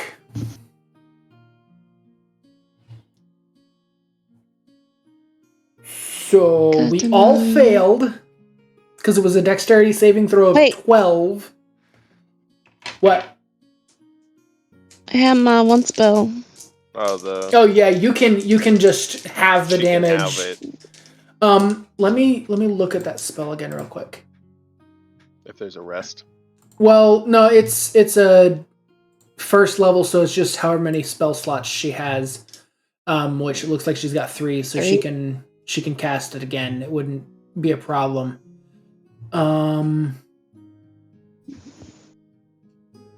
Okay, it's just 1 round. I didn't know if you could store that melee attack for later, so you'd have an additional damage later, but you don't.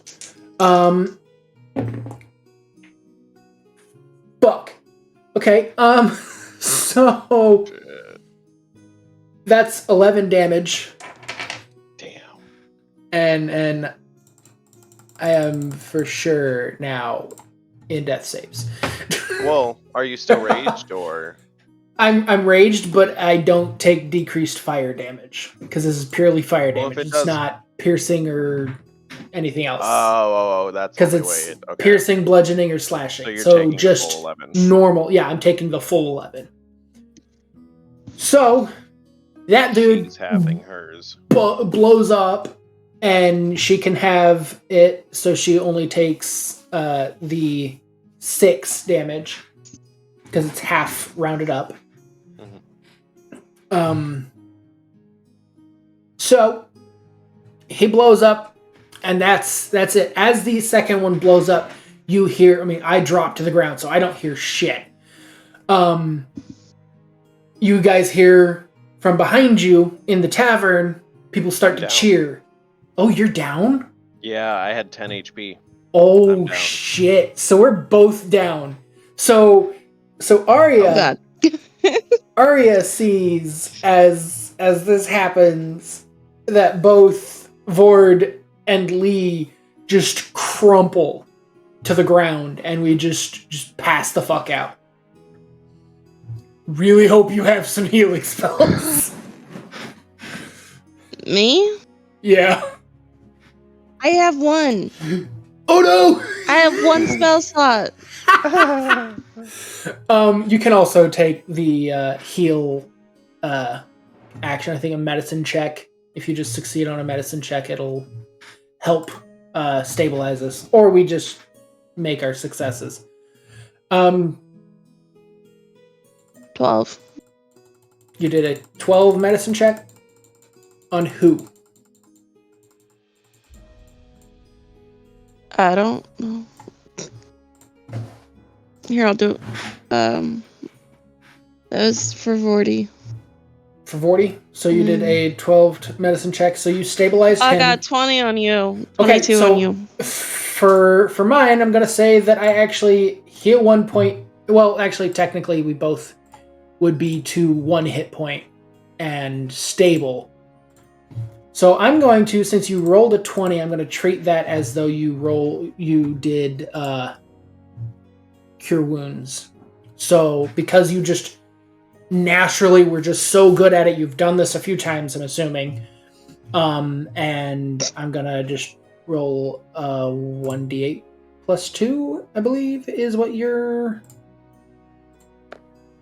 thing is. So I get back 5, 6. So I'm... no! I meant... There. So I'm back up with 6 hit points, and Vorty has been stabilized. He is at 1 hit point, but still unconscious. Yay. So... Saved your lives. Wait, what did you get back up to, DS? 6. Okay. So you hear behind as the tavern starts to kind of cheer and be all excited and happy. Then they come up and they say, so as this is all going down, they come up to behind you, Arya, and they start to beg you, say, first one of them says, what is your name? What is your name? Arya. Arya? Okay. Arya, would you please, you've been the first people who've come through here who seem to have a chance. Could you three please go take care of Aaron and run him out of town? Make him go away. We're tired of his creations breaking out and wreaking havoc on our town. If you do, we will reward you. Please just go get rid of him.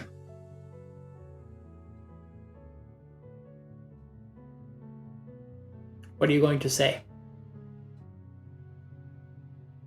I think we're gonna need a minute. Okay. I mean, one's still knocked out. I mean, yes, but this is the closest to anyone being able to take care of these things that they've found. I mean, as you saw, it did a number on us. So, they offer you a few healing potions as well to help us get back to rest. And they say we don't have to, run off now. We can do it in the morning because it's becoming nighttime now. So we can long rest if you want to. Okay. So if we hit the long rest button. Boop. I don't know where that is.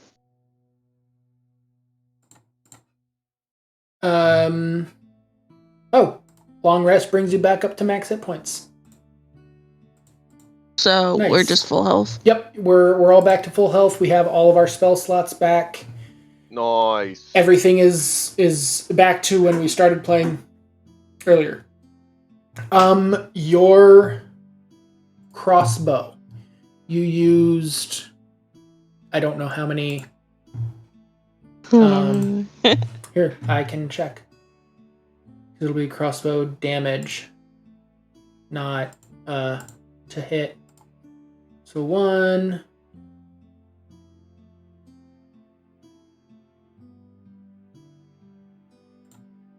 2. I'm gonna let this be known. 3. Honor was dropped and destroyed in the fight. 4. Oh, it was destroyed? I mean, I deleted it. Oh. Like on purpose? What? I mean, when I dropped it, I figured I'd get real into it, I dropped it and I was like, I deleted it, so I was like, I didn't think about it too much. But, so I'm just gonna, I didn't mean to do that, but you know what? I'm just gonna roll with it. You're gonna roll with it? You're gonna go with it? Yeah. Okay, so for now, I don't have a shield. Okay, you discarded it and you just didn't grab it back and somebody snagged it, is what we're gonna say. Yeah, something like somebody that. Snagged Honor before you were able to pick it back up. So we've got... It was mixed in with a bunch of like scrap metal and shit from those hounds. 4. You have 4 uses is what you've used on it. So go through and roll a d12 for me. Because it recharges 1 d12 charges. So it is at 18 charges. And you can change that in your, like if you select it, it will be set to, like you can say how many charges it has. Okay.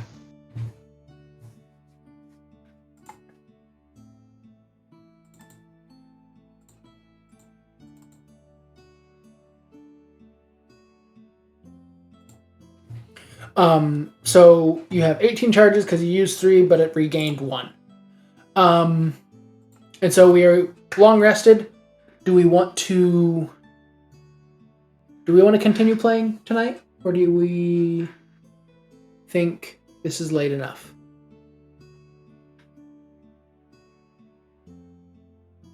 I don't know. personally could keep going a little longer. Okay. I have more planned. I have more prepared. I just wanted to make sure that we were all at a spot where we want to continue going. I mean, Rust gets to run until 10. Oh my gosh. Just saying. So, Fairy, do you want to keep going? I don't care. Okay. So, we wake back up in the morning. Now too. What do we do?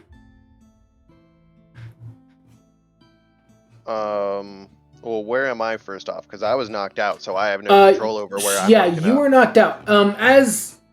So when we go to do the long rest, I just kind of stumbled to the room that I had already paid for, and the bartender offers a room for each you and Arya, for free for the night as thank you for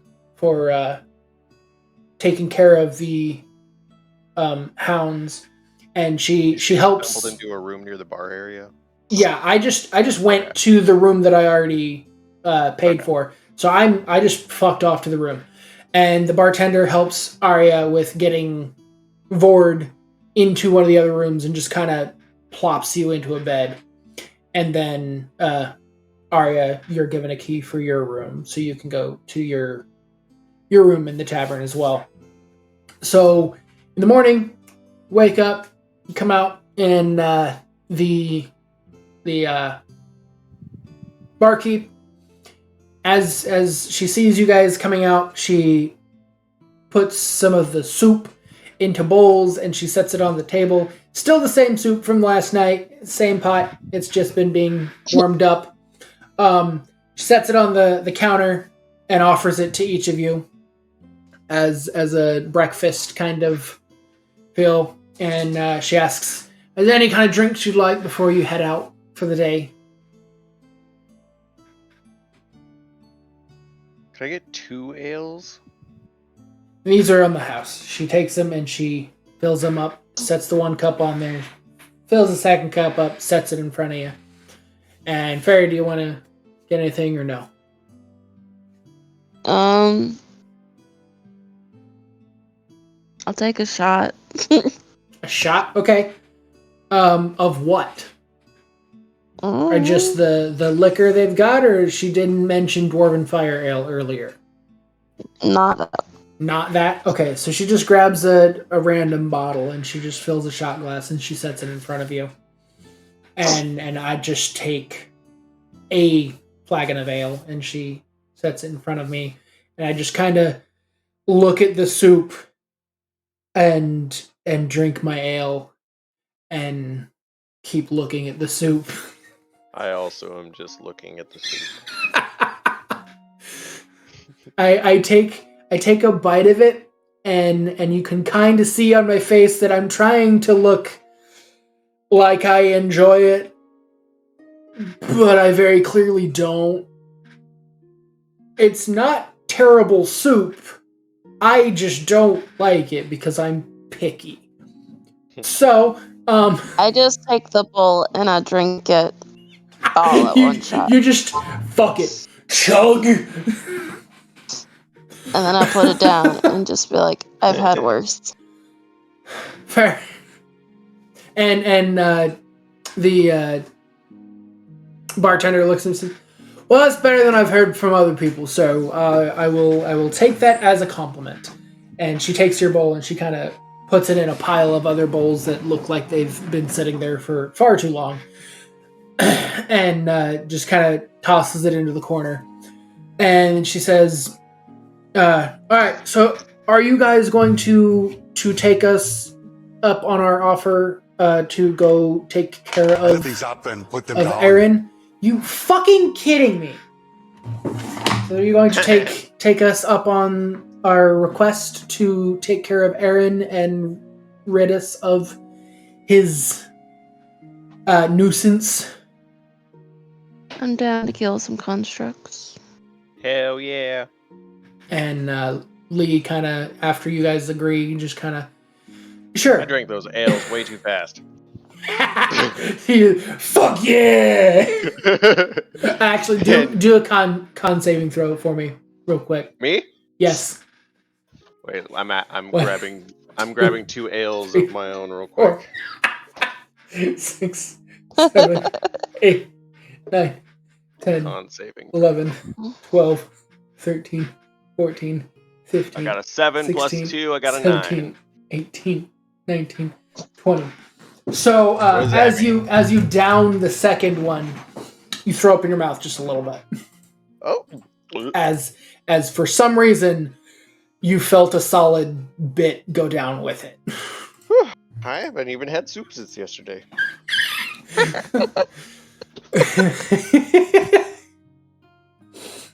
So, all right. So she says, all right, if you're going to go take care of Aaron, you'll need to know where he's at. He is about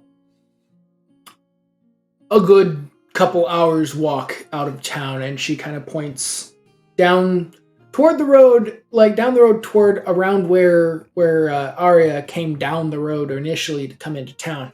She points and she goes, there's an offshoot road about, I'd say, a mile or so down the road that will go into the woods. If you go down that way, his building will be there. You won't be able to miss it. It's covered in metal and nasty machines. So if you can just run him off or just fuck his shit up, that would be wonderful. Make it to where you can't make any more. And let's break his hands. With that, Lee stands up and says, we can make sure he doesn't make any more. If need be, I can break whatever forge he has. So with that, Lee kind of stands up and goes to head out. Wait a minute. What? Wait a minute. What else do we know about this place? The town? What else do we know about Aaron? About Aaron? About Aaron, and then what are we walking into? Don't know anything about Aaron. If he's got a metal building, well, the townspeople have seen the building. Oh, you're asking. So I want to interrogate. I want to interrogate. Like, I want to find out more about this building first before we walk up to it. If it's all metal and he has mechanical animals and shit, I want to know what we're walking into. He creates all sorts. It's his workshop, and he creates all manners of nasty constructs and creatures and monsters that him and his siblings are paranoid, and they believe that the end of the world is coming, and they've decided that the way that they'll take care of it is by creating armies, and Aaron has decided to make robot armies, and he's been experimenting and creating animals, and his animals get out. So yes, he did. So what's the land like around this building? If he has a metal building and he creates these mechanical fairly dense woods. Dense woods. Yeah, there's dense woods, and then there's a clearing where his building is, and it's covered in like plates of metal that like seems like it looks like it was originally a wooden building that he's been repairing with metal sheets. Are the creatures his guard? I don't know. They don't know that much. Yeah, I just know that they come into town from time to time and wreak havoc. Okay. Do they seem like they're coming to town for a reason, or they just wandered away? It just seems as though they're feral and he doesn't have a way of controlling them at all. They just get loose, and he is unable to make them stop.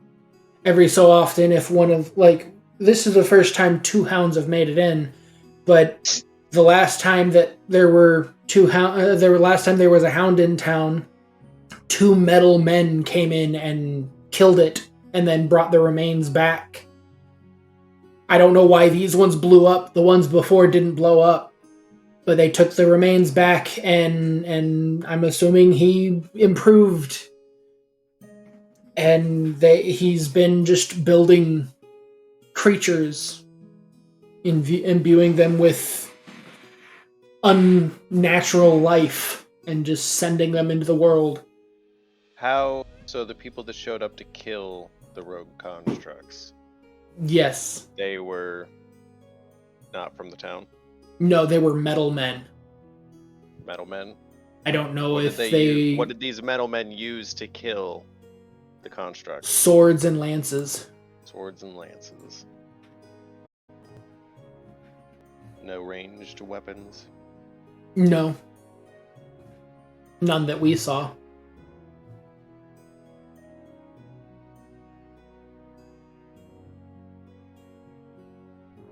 Okay.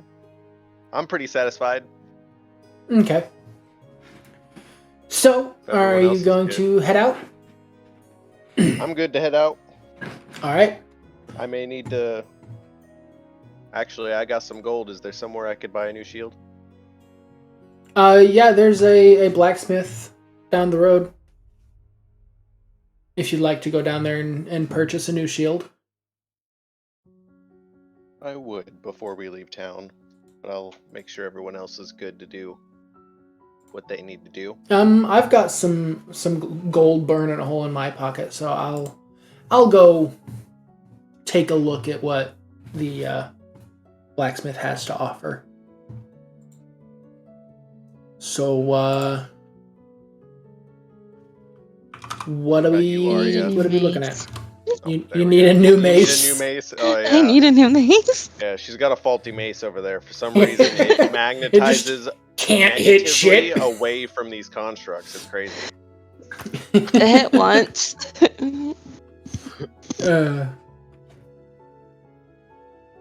Alright, so we go down to the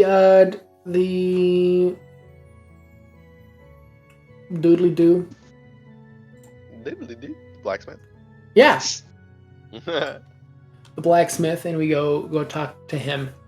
What are you gonna do? You're just gonna walk in and talk to him? You see a dwarf at a forge, just like a small little, blacksmith's forge. He's working a piece of metal. Outdoor. Okay. Like your Skyrim one, where it's kind of open. There is a shelf. Yeah. The perfect example. So it's attached to a building. There's a roof over it, but it's open on all sides. Yeah. Classic blacksmith. I love that layout too.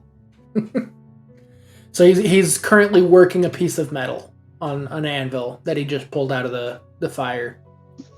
All right. Well, I'm gonna walk up and say hello. So hello. How can I help you? Well, I don't know if you saw any of the things that were going on yesterday, but I kind of lost my shield in that fight. You lost your shield? New shield. Yeah.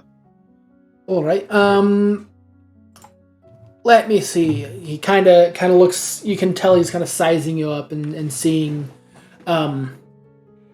what kind of shield he wants to go with. I will admit, I do prefer long shields.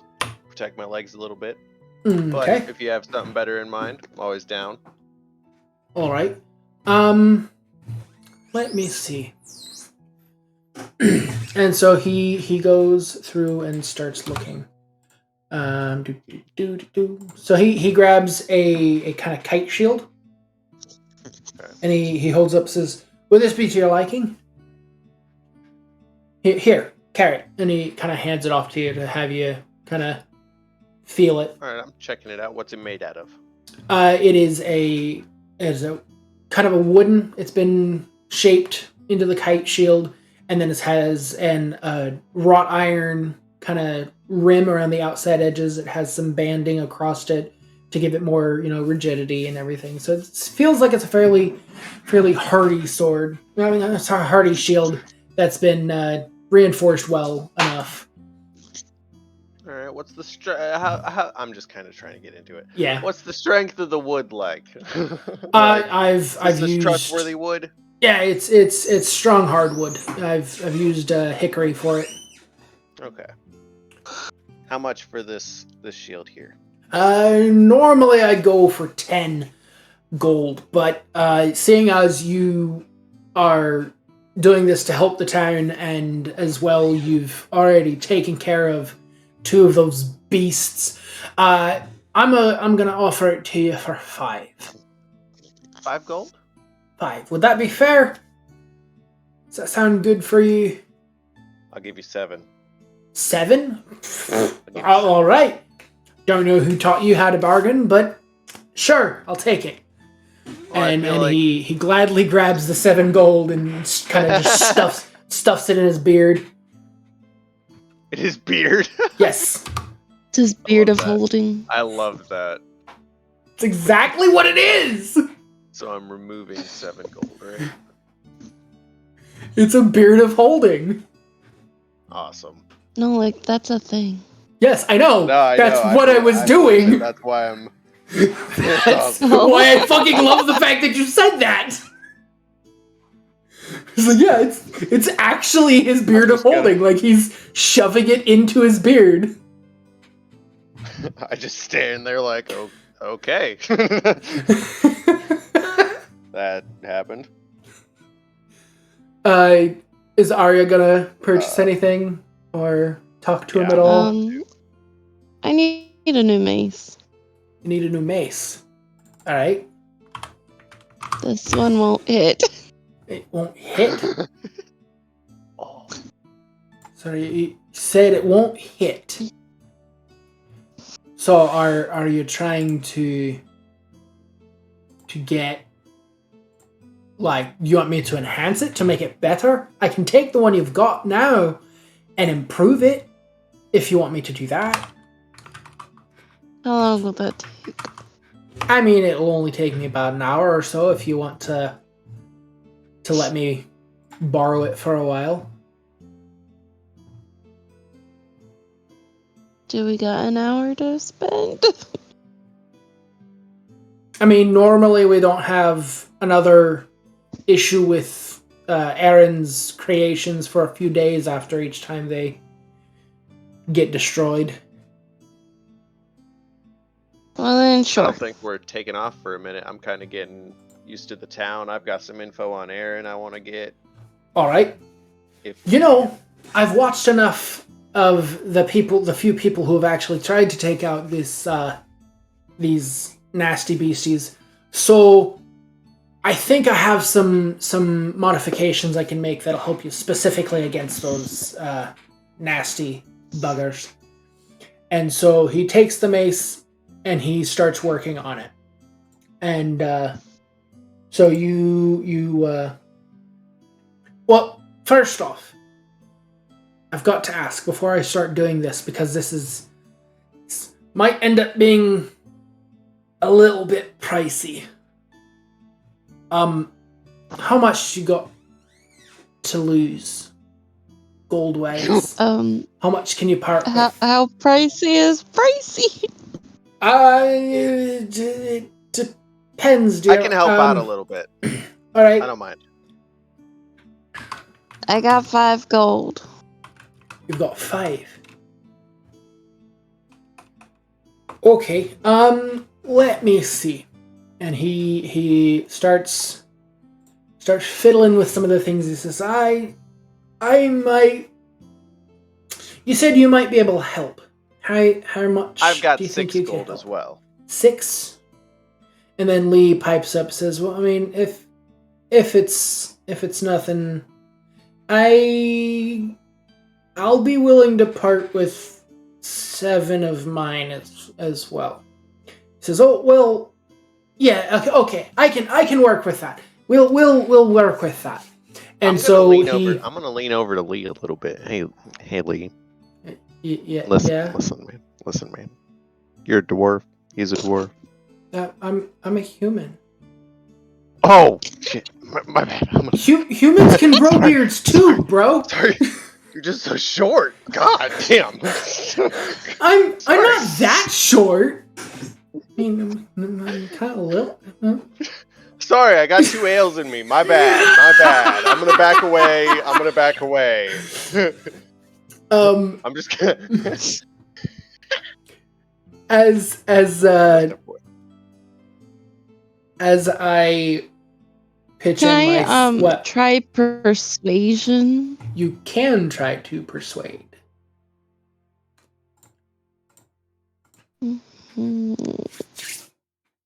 Persuasion check. Because we're gonna go try. 23. 23. But so yeah, he's down. He is down to clown. So all right, that will be plenty. We'll make that work. I mean, you're going to be doing the town a huge favor for it anyway. So what? I meant with just my 5. Just your 5. Let's see. All right. And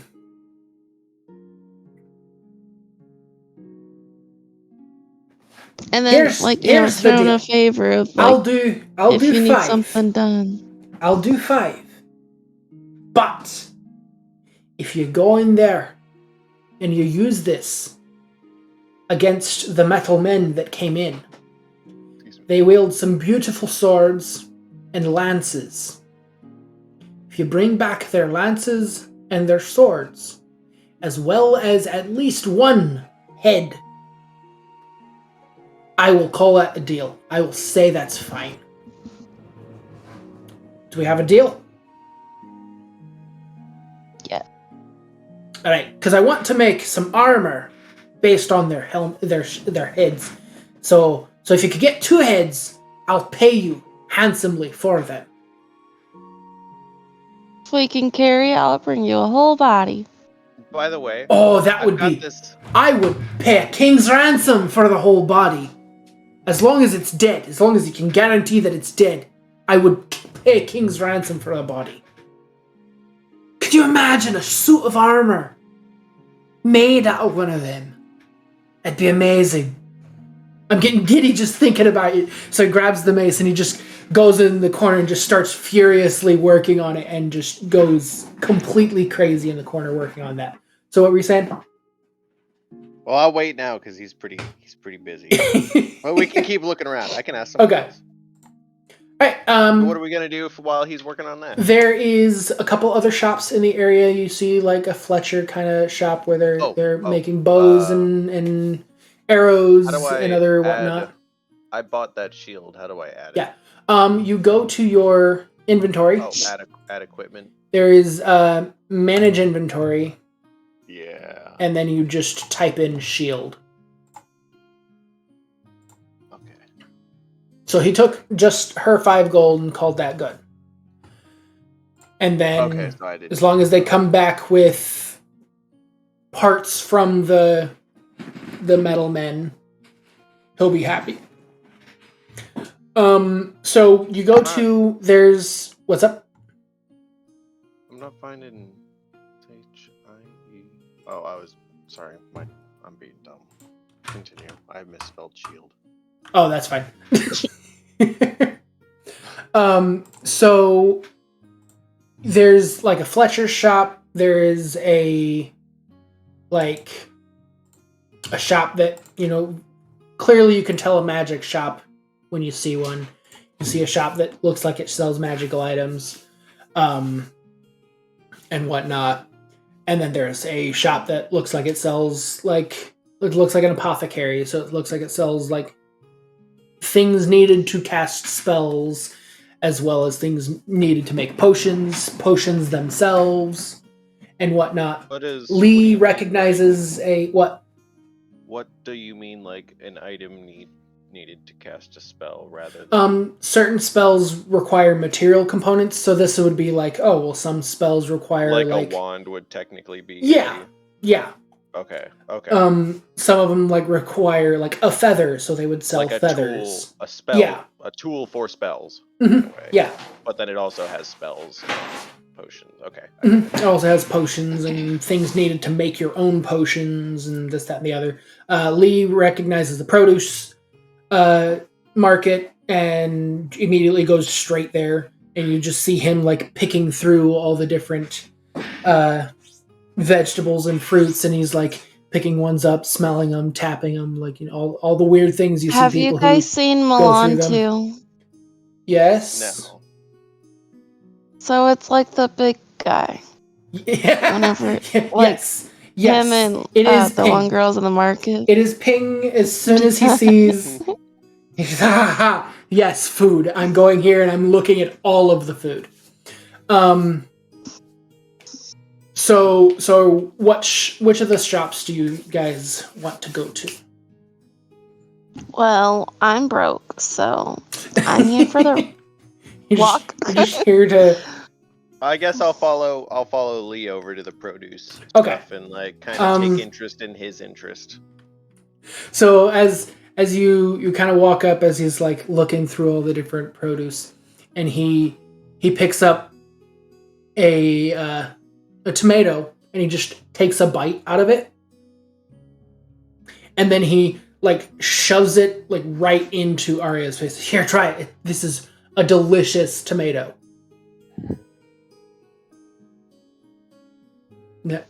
No. Nope. Arya's just... You didn't pay for it. I'm gonna pay for it. I've got plenty for it, but like, try it. It's a really good tomato. I take a bite. It's almost like it's almost a sweet tomato. It's really good. And then he offers some to Vord as well. He says, "Would you like to try some?" I'm good. It's too wet for me. All right, and then he like finishes off the tomato in like 2 bites. Honestly, jerkies. Or... Oh, I'm sure they probably have some of that around here too. Probably, I probably wouldn't be a bad idea to pick up some jerky. You know, I never actually thought about that. I could add that into some stews and reconstitute it with the different. You might be onto something, my friend. Back on my mission trips, we'd always take jerky for that kind of stuff. Ah, that's actually really smart. I haven't been doing this adventuring thing for very long. I'm still kind of new to it, but I never thought about taking dried meats and using it in stews. If that's you're in a pinch, a really cool you idea. Can just pull it out and start munching, or if you have some time to add some broth, or make up some broth, bam, you got some jerky. So I'm going to grab pretty much as much fruit and veg that I can throw into my pack. I'm going to say that I'm grabbing rations. And let's see, how much do rations cost? Half a gold piece for 1 day's rations. I'm going to do... I'm going to do 10 days of rations. Add it to my backpack. And that is 5 gold pieces. So if I wanted to add 6, that would be 3 gold pieces? Yep. Then I'm going to also add, I'm going to pick up, what did I just say, 6? Yeah. I'm going to add 6 days of rations for myself. All right. So, 3 gold pieces. Then Lee is gonna walk toward the magic item shop and see what he can see. Being clueless, I am following along. And he has no idea what it is he's looking for. He's just going to blindly look in and see what he can find. Wait, where are we again? The magic item shop. Oh, yeah, okay. So he is just going to look wherever he can and see what he can find and see if there's anything interesting. I'm going to say that Vord feels a very deep connection with various religious artifacts throughout the room. Okay. So, then you would notice... roll me a perception check. Ooh, Yeah, I was just gonna say, can I do? Roll me can a I, perception check. Where do I do that? Oh, that's okay. There's gonna be a perception. And you just click on the number. Bam! I got 14. 14. All right. So with 14, you notice that there is a holy symbol, an amulet that is sitting on one of the shelves. You also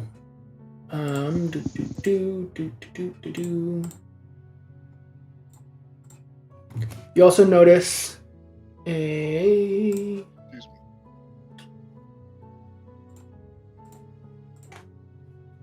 let me see.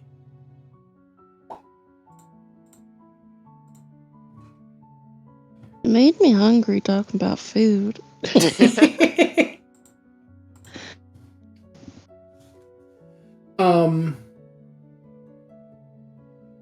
Would you like some of my rations? I didn't realize. I know. That's fucking evil. I need some snacky rations. Jerky. That's what I mean. I don't have jerky. You notice Maybe. a necklace that is on one of the displays, and if you could do a religion check for me. Religion. Yes. Check is bum. Oh fuck! I only got a 10. This is okay. So you can tell that this is a necklace that is of your it's of your faith. Yeah, it is of your faith. It is it's a the golden kind of really regal looking cross. And it is a periapt of wound closure. It is a magic item that when wearing it, you stabilize when you are dying at the start of your turn. In addition, whenever you roll a hit die to regain hit points, you double the number of hit points it restores. So this is a necklace that makes it easier to heal yourself. So it's a healing kind of item. And next to it, you also see a jar that has sort of a holy oil. And you recognize that from as you brought up your mission time when you were out on your missions. This is a healing salve. So it's a healing oil that they would use to heal wounds. Okay.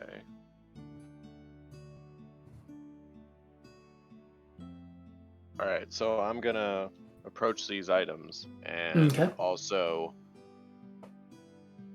call out in the shop for shopkeep if anyone's around. All right, and so you call out for somebody, and around the corner comes a little old lady. She is a small little gnome lady. She comes around the corner. Is there something I can help you with? I was just looking at these items that really caught my attention. Yes, we had Paladin a while back come through and sell them. He looked kind of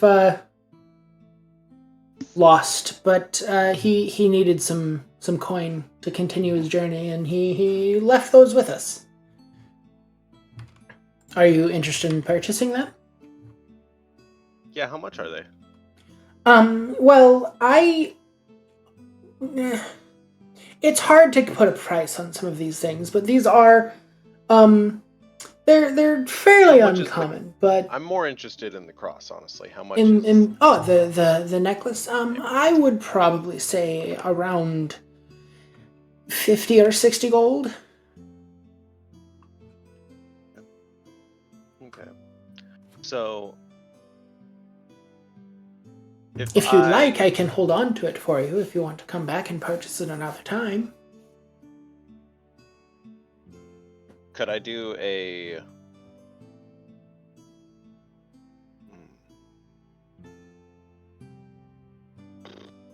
trying to think.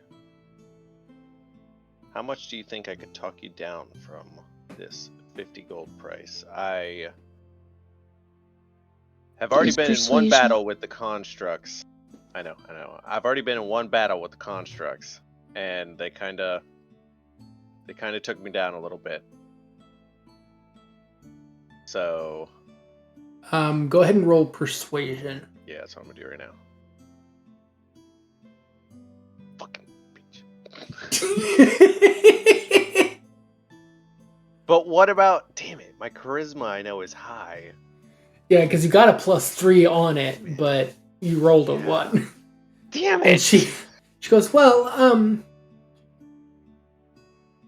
I can maybe go down a little bit, but I think I can hold on to it for you if you'd like to come back for it. We'll say the 50, and if you come back and you have 50 for it, I'll let you.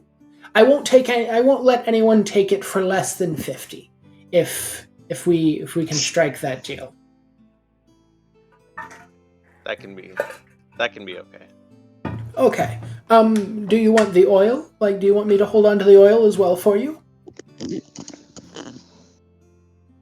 Yeah. Go ahead and hold on to that oil for me as well. The oil I would only do, like, I think maybe about 25. It's not like the necklace where it stays with you forever. The oil, you use it up and it's gone, so it wouldn't be fair. So we'll go with 25. So if you come back with 75, I'll let you have the lot. Is there anything that you have interest in with the mechanical beast, the constructs? Any sort of items or I try not to mess with the constructs as much as I can. They seem to be out of my depth. Do you have any information on them, on why you'd be avoiding them? I just know that they're not of the type of magic that I'm used to dealing with. I typically deal with enchanted items and whatnot, and these are something else entirely. These have a life of their own, and that's too much for someone of my age. Well, thank you very much. I'll be back for those items. How many siblings does Aaron have? Aaron? I don't know. I remember when he first moved into town, he wasn't as paranoid as he is now, but I only ever heard him speak of two brothers he had. I can't remember their names, but I remember him speaking of him and his brothers protecting the world. What, did he ever live in town? No. Or has he always lived out where he lives currently? He and his brothers moved into the house out there, but that was years ago now. They were just little kids back then. I mean... How old... to me... I mean, don't mind me asking. I genuinely can't tell age anymore. You could be my sister for all I know. How old are you, ma'am? Do a persuasion check. With advantage. How do I do that with advantage? So you just click it twice and take the best roll. Okay. Because that was 18. smooth as fuck. I got 18 and 13, so I got 18. Okay, so you got an 18. You see as she just, like, her cheeks get really red. And she goes, well, that's very kind of you, but I'm only a few days older than... And as she says a few days, she kind of, like, gestures really broadly. Only a few days older than 302.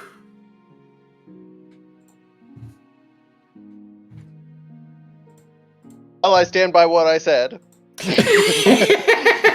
He's just like, fuck, okay. I stand by what I said. And she says, why, thank you. You know what? How many years ago would you say...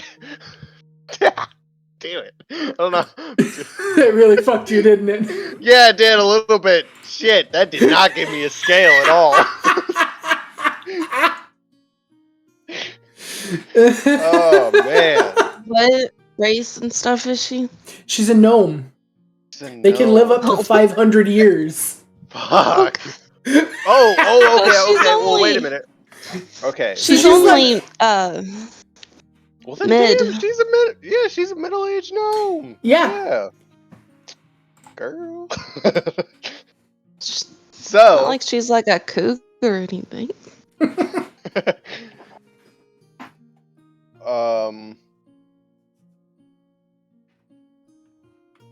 One last question I have about Aaron. Do you happen to know what race he is? He looked like a human to me. Looked like a human? I have some trouble telling between half-elves and humans and half-orcs. They look very similar. I mean, he could have been a tiefling. I don't know. Some of them don't have horns, so you never know. Mid-size humanoid.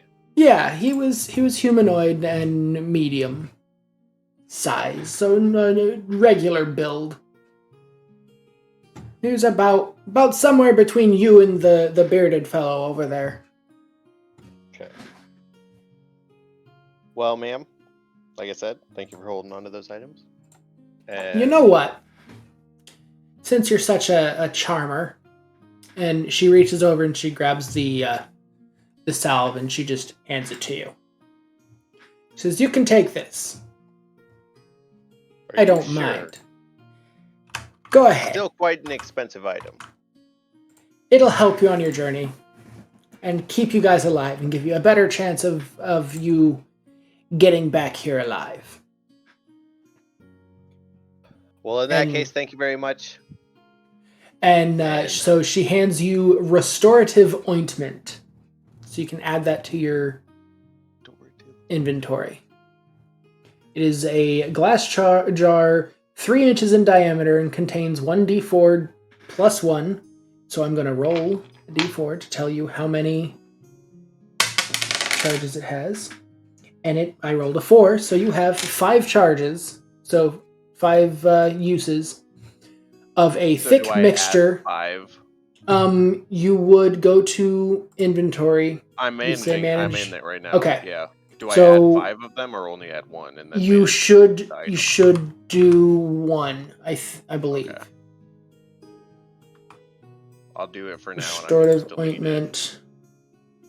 Yeah, I'm gonna add it to my equipment just to make sure it says automatically it has 5 charges. I see. Okay, yeah. So then you would just remove them as you use them.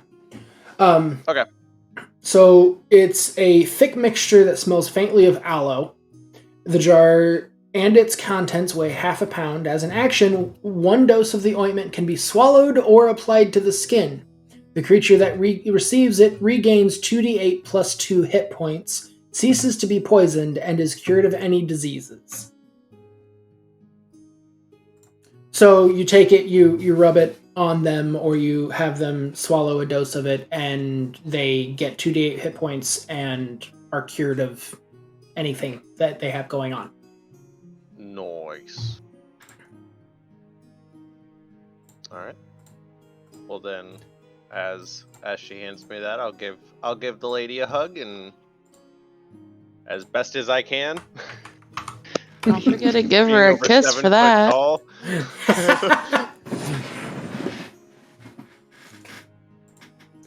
Alright, and so Lee didn't find anything really there that he was interested in. But you guys have probably spent enough time that you can go back to the blacksmith, and he might be done by now. So Lee heads back to the blacksmith. And as you guys are walking up, just a moment, I'm just putting the finishing touches on it. I'll have it to you in just a moment. While you're waiting, if you don't, if you kind of want to look around at some of the other stuff I have, go ahead. I'll get this to you as soon as I'm done. And so if there are any other like mundane weapons or anything else that you guys think you would want to look into getting, or like ammunition for anything, you can look for that now. Any like better armor? Armor. I think I just have leather. Armor would be something you could look for. He would have pretty much any of the armor that you would normally run into, although I doubt you have enough money for any of the armor. If you sold him the leather armor you have, you could get 10 gold for it. Although you might just get... are you proficient in medium armor? I don't know. You would look at... Yes, you are. You are proficient in medium armor. So you could... So it won't be like... You could sell your leather. Yeah, you could sell your leather and get a set of hide armor, and they're roughly the same. And that's a buff of 1 to your AC between those two.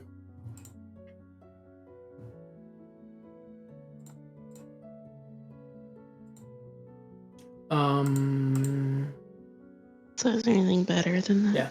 Yeah. You would have to pay more for anything else. And just looking at what the prices are on here, next closest would be ring mail, which is heavy armor, and you are not proficient in that, so you would take debuffs for using it. So I'm looking real quick. Mm-hmm. How much would just a plain old pike be? A pike? Yeah. A pike is 5 gold. 5 gold. Oh yeah, it does tell me that actually now that I'm looking at it. 5 gold, 1d10 piercing, and has reach. And is a two-handed weapon. So you would have to have 2 hands to wield. Is that something? So just curious, because it's a pike. I know what a pike is. Is that something that I could like throw and then go retrieve? For that, I think you are you looking? Spear if you're just looking for something to throw, there's javelins, and those are only 5 silver. Ooh, okay. And do 1d6 piercing. Yeah. You throw it. You can throw it up to 30 feet before having any kind of disadvantage. Not disadvantages. Negatives to throwing. You can throw a maximum of 120 feet. So you can just take it and you just chuck it. Well, that you said it's cost 5. Okay, 5. If you want, honestly, I have multiple javelins. I can give you some javelins if you're interested in javelins. This is Lee saying.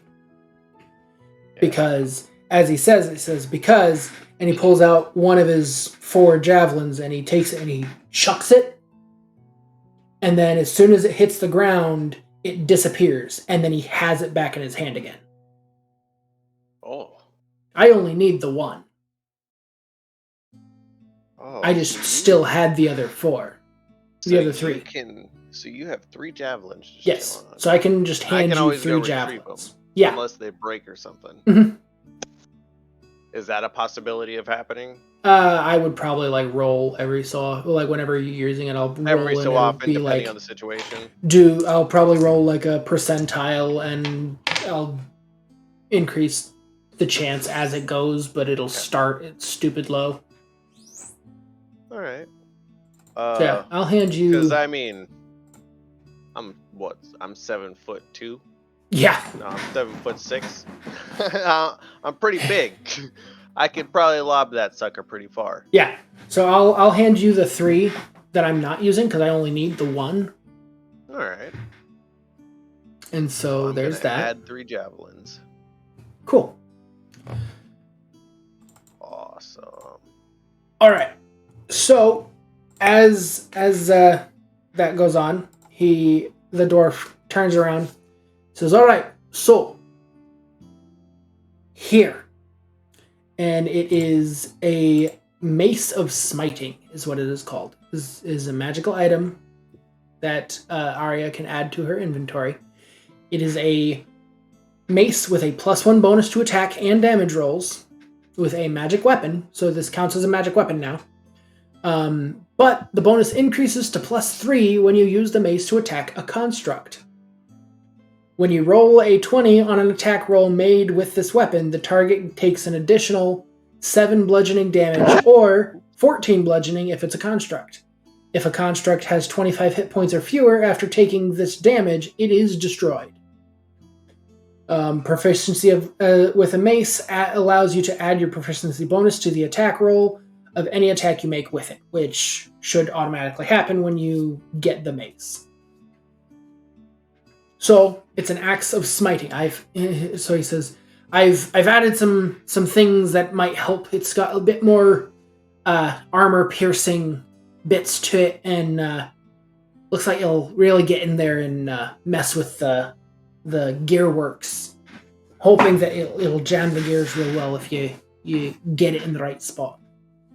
So he hands it over to you. And as he's handing it to you, like your hand gets onto the handle and he looks you dead in the eyes.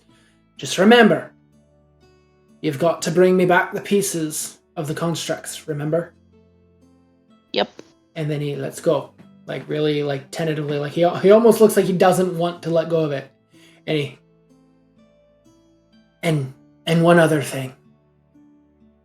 And he looks at the mace and he says, let me know how well she performs. I really am excited.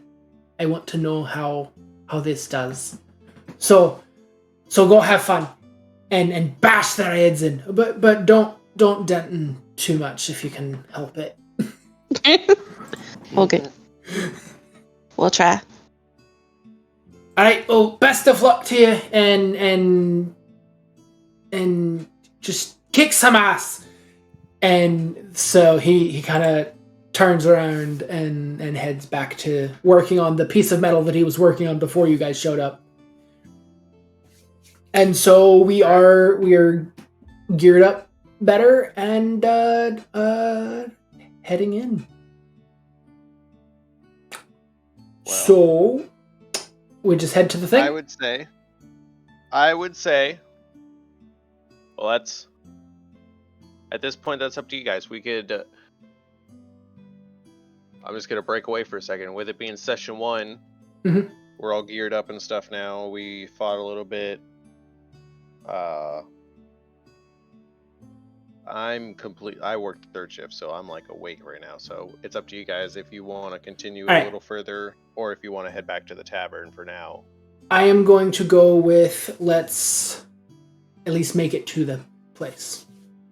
Okay. So we journey down the trail and get to the clearing where the house is, and we see roll perception checks. We're all gonna roll perception checks. 19 and 13 and a 10. All right. So, one second.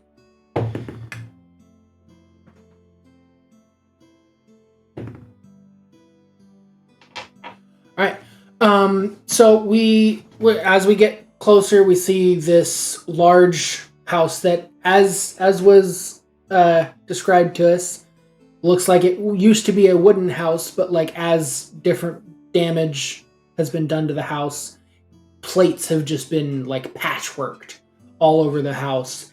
And outside you see like large gears and springs and things that looks like the remnants basically that we had left over from the hounds. Just kind of like bits and bobs of machinery. You see cogs, you see just wheels, little, motors in different stages of rusting and deteriorating. And by the front door, you see what looks to be a humanoid creature, covered in blood and gashes and claw marks. It looks as though that's Aaron. And the wolves took care of him before leaving.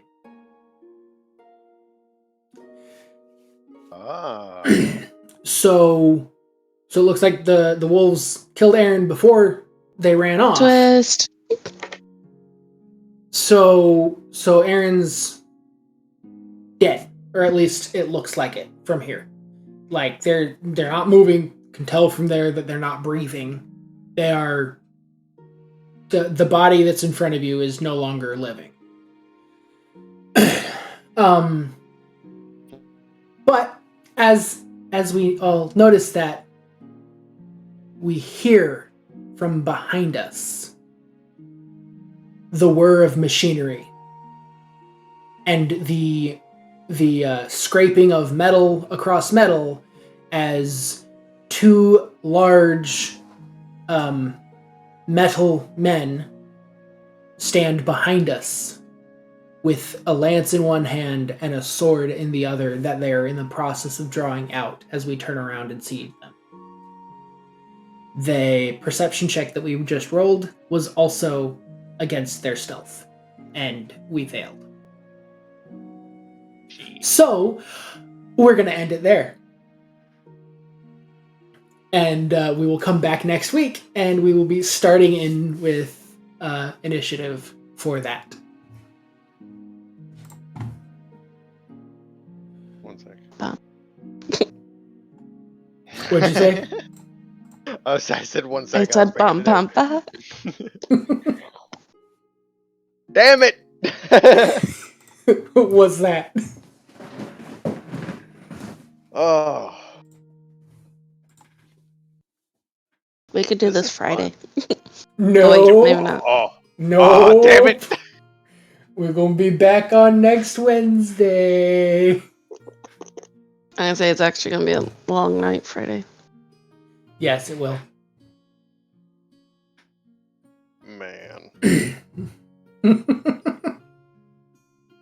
I'm gonna have to make a whole new page of notes to simplify all of these ones. You might as well get a notebook. That's why I have a whole new one pulled out for this. A 5-subject one. So I have a I mean, page the already. notes page, it's almost like it gives you 5 different sections of organizations, allies, enemies, backstory, and other. Nah. You just, Nah, I'm good. I'd rather have an actual book that I'm writing. See, yeah, I don't like it either that much because, the other, I don't know, it's just, the random stuff. Yeah. But then, where do we put the notes of, the story? Of, this is what happened this session. Well, yeah, you wouldn't be able to say, what happens each session. But, you could add that into the backstory. 71 HP, by the way, Arya. What? So Construct towns have 71 HP. 71 HP. Specifically, I'm going to tell you. Have more. I'm going to tell you specifically. Clockwork hounds have 71 HP. Clockwork. Because these guys are giving me more. These guys are very clearly being powered by clockwork. That's what I meant. So is there anything extra I can do with them being a favored enemy? Actually, not really. That was one of the things I was going to point out to you as well. Actually, to both of you. When you made your characters, I went through and I messed with your characters again after you made them. And I went to managing character and levels. If you go into it, and at the beginning, on the home tab of it, there's a bunch of options. And we said use encumbrance or ignoring coin weight, but there's also above some of that, they're in the middle of it all. It says optional features. I enabled optional class features for both of you, I believe, allowing you to go to your class abilities and use optional features, which will replace or add to your class features. So for Fairy, for Arya, I mean, you can go through and change your favorite enemy to favorite foe, and instead of having a specific favorite enemy, you can just say, this person is my favorite enemy right now. So, like, for myself, I switched to that. I switched to favored foe, and I can, to read what favored foe does, is when you hit a creature with an attack roll, you can mark the target as your favorite enemy for 1 minute or until you lose your concentration. Which, for me, if I rage, I lose my concentration, but you're a rogue. You're a ranger, so you won't have to rage or anything, so you don't have to worry about losing concentration. And then it says, the first time on each of your turns that you hit your favorite enemy and deal damage to it, including when you mark it, you can increase that damage by 1d4. And you can have... I can have up to 2 different favorite enemies per long rest. But so you can pick a favored foe. You can probably pick favored foe more times per day, but I can pick a favored foe twice per day. Then there's also some other things that you can use as optional things, as well as I did add some subclasses for Ranger and some for Barbarian. I haven't looked at any Paladin ones, but if you want to look at homebrew Paladin or Druid subclasses in the homebrew tab, because if you go to D&D Beyond, like the main page, there's the collections tab. If you go down, there is homebrew, and you can just pick subclasses, browse subclasses, and then say you pick a base class. So if you wanted to, you just do, say, Druid, and it'll pop up with some Druid circles that you could use. If you want to find one of those that you like better than the core ones, or find, like, Paladin, and you want to find a different oath, you can pick a different oath from the different options in the homebrew, as long as you let me know what they are, and I'll add them to mine. And that can be other optional ways to do it. I am, with the fact that this is a learning campaign, I'm perfectly fine with going back through a character after the fact and going, actually, we're going to change this to something else. I'm perfectly okay with that. We can work through the like continuity as to why somebody switched from, like, oh, well, I was a barbarian that when I got angry, I grew twice my size, and now all of a sudden, when I'm angry, I instead turn into an animal. We can tweak with that. Like, we'll figure out a reasoning behind it. We'll make a story reason why, but we can mess with it. If it's a thing of you're just scrolling through the homebrew section and you see that, oh, I really like this subclass, I want to try it instead of the subclass I've got now, I'm perfectly fine with that. And with Paladin, that's really easy to switch. And Druid as well, because it's with both of those, it's more of about how you worship or how you connect with your connect with nature. Like Barbarian, it's a little bit harder to do because, it's how you get angry. And then with Ranger, it's how you've been trained. So those are a little bit harder to tweak. But if you come up with an idea for it, I would be perfectly happy with it. Well, you and I have not gone into subclasses yet, because you don't start subclasses until level 3 in any one class. So we each have 2 levels in our respective classes. Once we level up, we're going to go into 3rd level of another class, unless you add a 3rd class, in which case you're an absolute madman. Probably will. But you will go into the 3rd level, which would then be when you choose a subclass. So if you want to look at some other subclasses first, that you might want to look at like homebrew subclasses if you want, then I'd be perfectly fine with looking at them and seeing if it's too overpowered or if it's a really good one, or if it's a little too overpowered, I might just make a slightly less overpowered version of it and just have that be added in and just call it good. And Fairy, you can also barbarian one day. Oh goddamn! But Fairy, you can also do the same thing, like looking at Ranger subclasses homebrewed and see like, oh well, I really like this subclass, even though you've already gotten the Fey Wanderer, I think is what subclass you went with. Even then, like you can still, I would still be perfectly fine with giving you a different subclass because so far you haven't canonically used any of the Ranger subclass stuff, which makes it a lot easier doing it early because you haven't actually used it yet. Because like with me, I haven't actually used any subclass stuff because I don't have any subclasses yet. But Did I use stuff? No, not subclass stuff. You used paladin stuff, but you didn't use any subclass stuff. Did I use any druid stuff? No. No, you did not. Used smite. Yeah, you used smite. So I have a question. Is a clockwork hound a beast? No, it's a construct. Damn. Oh, so okay, you wouldn't be able to turn into it. Damn, I was gonna be like, I can disguise myself. I would say that the fact that you know, actually, I